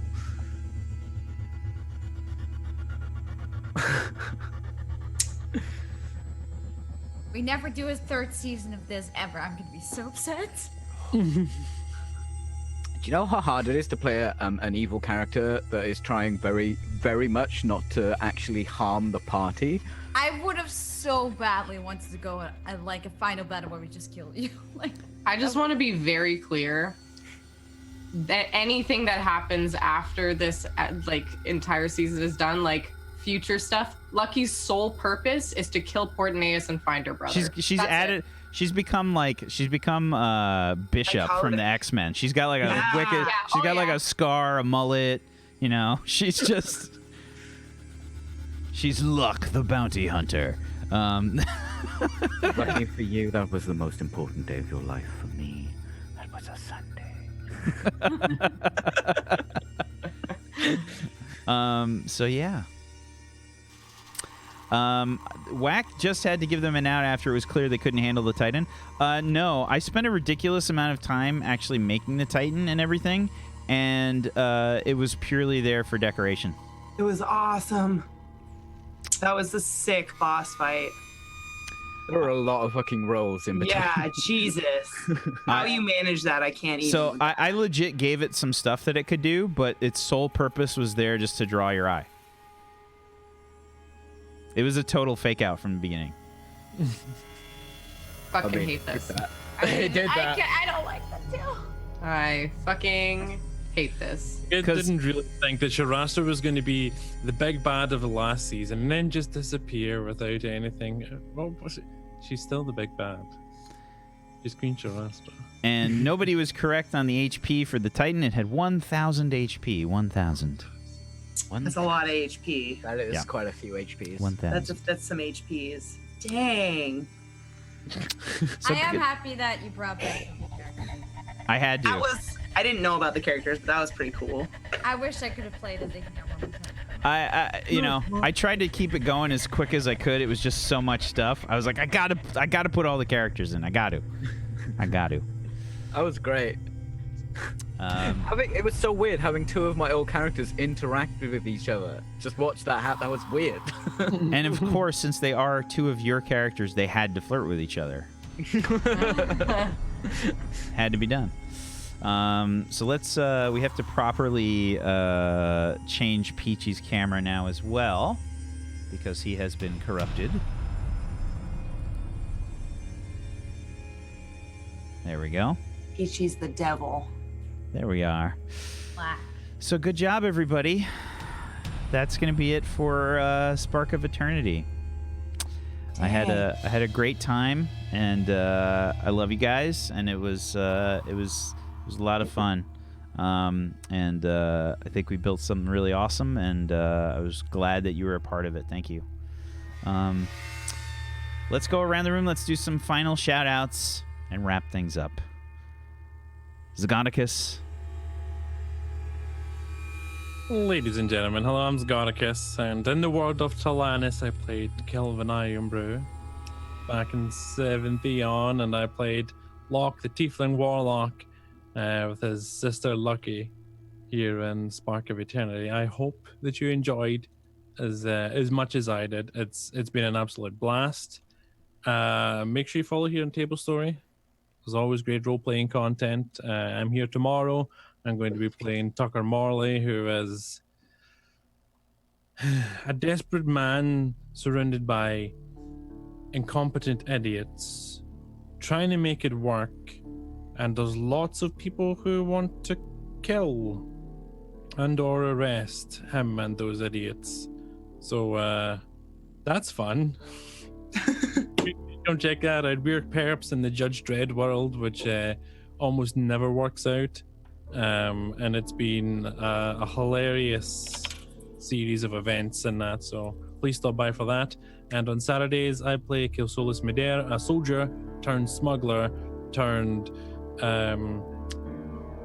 violent community aid helper. I don't know, he's trying to help people out in Crash City. That's kind of sci-fi cyberpunk NEW campaign with another world that Wack built, and that's great stuff. Then come follow me in my channel, twitch.tv/Godicus. I'm over there cycling and sweating, trying to become more fit, and then I'm also doing more RP and Atlas. I play Leslie Wimplemaya, but everyone just calls me Wimpy, and you know, just help people out and just do what I'm told.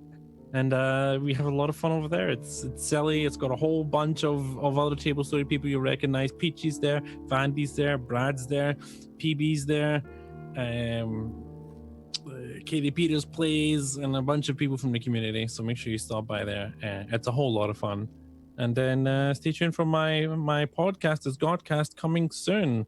I just need to set a date with the first guest, and then You said something about the first guest before. yeah, say something about the first guest. I think You I'll gonna announce it? You got me all excited and sweaty. I think I'll wait. She and just definitely let- wasn't that way before. Aw. Let them I'm announce it never. when they're ready. But anyway, Never yeah, moist. that's me. Godcast coming soon. Twitter, Scoticus. You'll hear all about it there. Thank you, Zagonicus. Peachy? Hey guys, thanks for watching. I mean, I had a lot of things written down about what Portanias was going to do to Lucky, and none of them actually involved inflicting direct harm, because that's not the way Portanias does things. And I felt that was the only way to play an evil character, is with the mind game stuff, like convincing Locke to run away, stopping Lucky from holding Locke back. That kind of stuff. I think there are ways to play evil characters that don't involve just attacking your other characters. And that was fun to Manipulation. explore. So Sarastra didn't actually have to tell me not to harm Lucky, because I wasn't going to directly harm Lucky anyway. But you can follow me on Twitch.tv/PeachyPixel8. I stream at the moment every fucking day for like fucking 10 hours a day, because Atlas is like... And the RP is dope, and there are so many of your Tablestory favorites in there. Come watch any of us. We're all streaming it at random times. There is always something happening on that server. It's just so much fun. Come watch it. Come watch it. I'm not actually evil in real life, so you know, like 4% evil, 4%. I once, when I was a teenager, cheated on a girlfriend. That's my 4%. You are a horrible human. Oh, that's it. And I Disgusting. kissed another lady. Yeah. Disgusting. that's that stays with you for life, by the way. You It can never does. change, I never feel become- guilt for that to this fucking day. Someone It who is not disgusting. Vandy. Aw. No, I'm in the same boat as Peachy. Oh, Sorry. no. Just once, and it was Oh. the worst thing. But I was a very young teenager. But anyways, hi guys, I'm Home G Vandy. I played Lucky for you on this season on Sparkly Turnip, and I played Selena before in Tablestory the 7th Eon. And I'm really sad that we're going to be retiring this line of D&D games. But I had a lot of fun. I learned a lot actually about D&D. Like I realized that I haven't been able to play as much as I really wanted to, and having something to look forward to every weekend was awesome. But the nice thing is I'm also on Darkside RP playing Atlas with the rest of the crew, so you can find me there. I've had a very exhausting past 48 hours of RPing. My first character was pulled around in a bunch of different directions and died, and there was a trial, so I'm tired. I don't know about you guys, but I'm exhausted. But one of the nice things that's not going to be exhausting and actually a lot of fun is I can actually announce the first guest on the Zagatcast, because it's me. Oh, snap. So I'm very excited that Zagoticus asked me to be the first guest. So we're going to be fixing that up. We're going to be... Do we know when and where? we are setting the date, and then we're gonna film it, I guess, record it. So I'm very excited to talk really exciting things with Zagoticus. It's gonna be a really, really fun thing to do. And I hope you guys tune in and listen, because it's gonna be fun. So yeah, you can find me at twitch.tv/omgvandy. Follow me on Twitter. I do art stuff and gaming, and I manage a team of ridiculous human beings called Would You Kindly. So it's been a pleasure, you guys. Each And one thank is you, a Wack. different kind of ridiculous. They really are. They really are. They're exhausting too. There's like a special But they're the brand of best. ridiculous with each of them.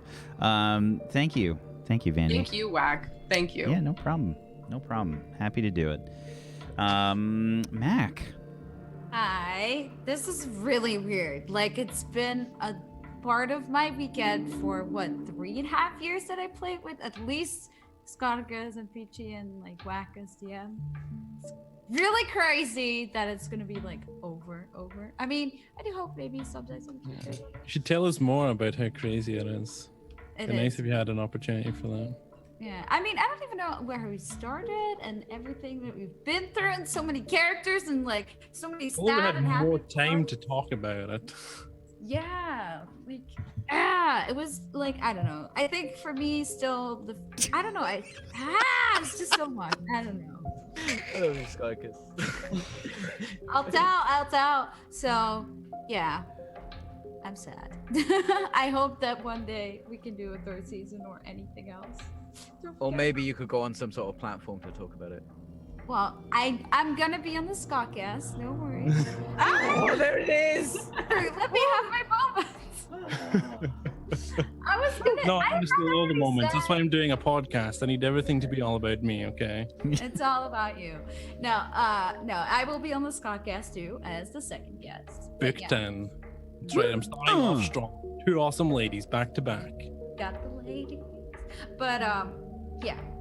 I hope one day to be back in something. One day. Don't forget about me. You can find me at twitch.tv/Waquanas, where I'll be playing all kinds of things. Like usual. Weird things, normal things, not normal things, lots of screaming, less screaming, lots of fast talking, not so fast talking. Hope to see you guys there. Bye. Mac is the Osu Pro of talking as well. I haven't played most in a while. Should do Time to that. load that shit back up and give yourself some finger cramps. Thank you very much, No, Mac. I play with a tablet. I play with a tablet too, but I Oh, still okay. tap, and the tapping Yeah. I still feel. Gotcha. Yeah. Instead of finger cramps, you get wrist cramps. Awesome. There it is. Thank you, Mac. Katie. I'm so sad. I'm just like listening to you guys. I don't know what to say. I'm just like really sad. It was really fun. This was like my first like legit D&D campaign with you guys. Thanks for inviting me. I'm not as cool as you guys for the multiple seasons and whatnot. I was here for like 6 months, but it was like a super dope 6 months. I mean, it felt like 3 years, let's be honest.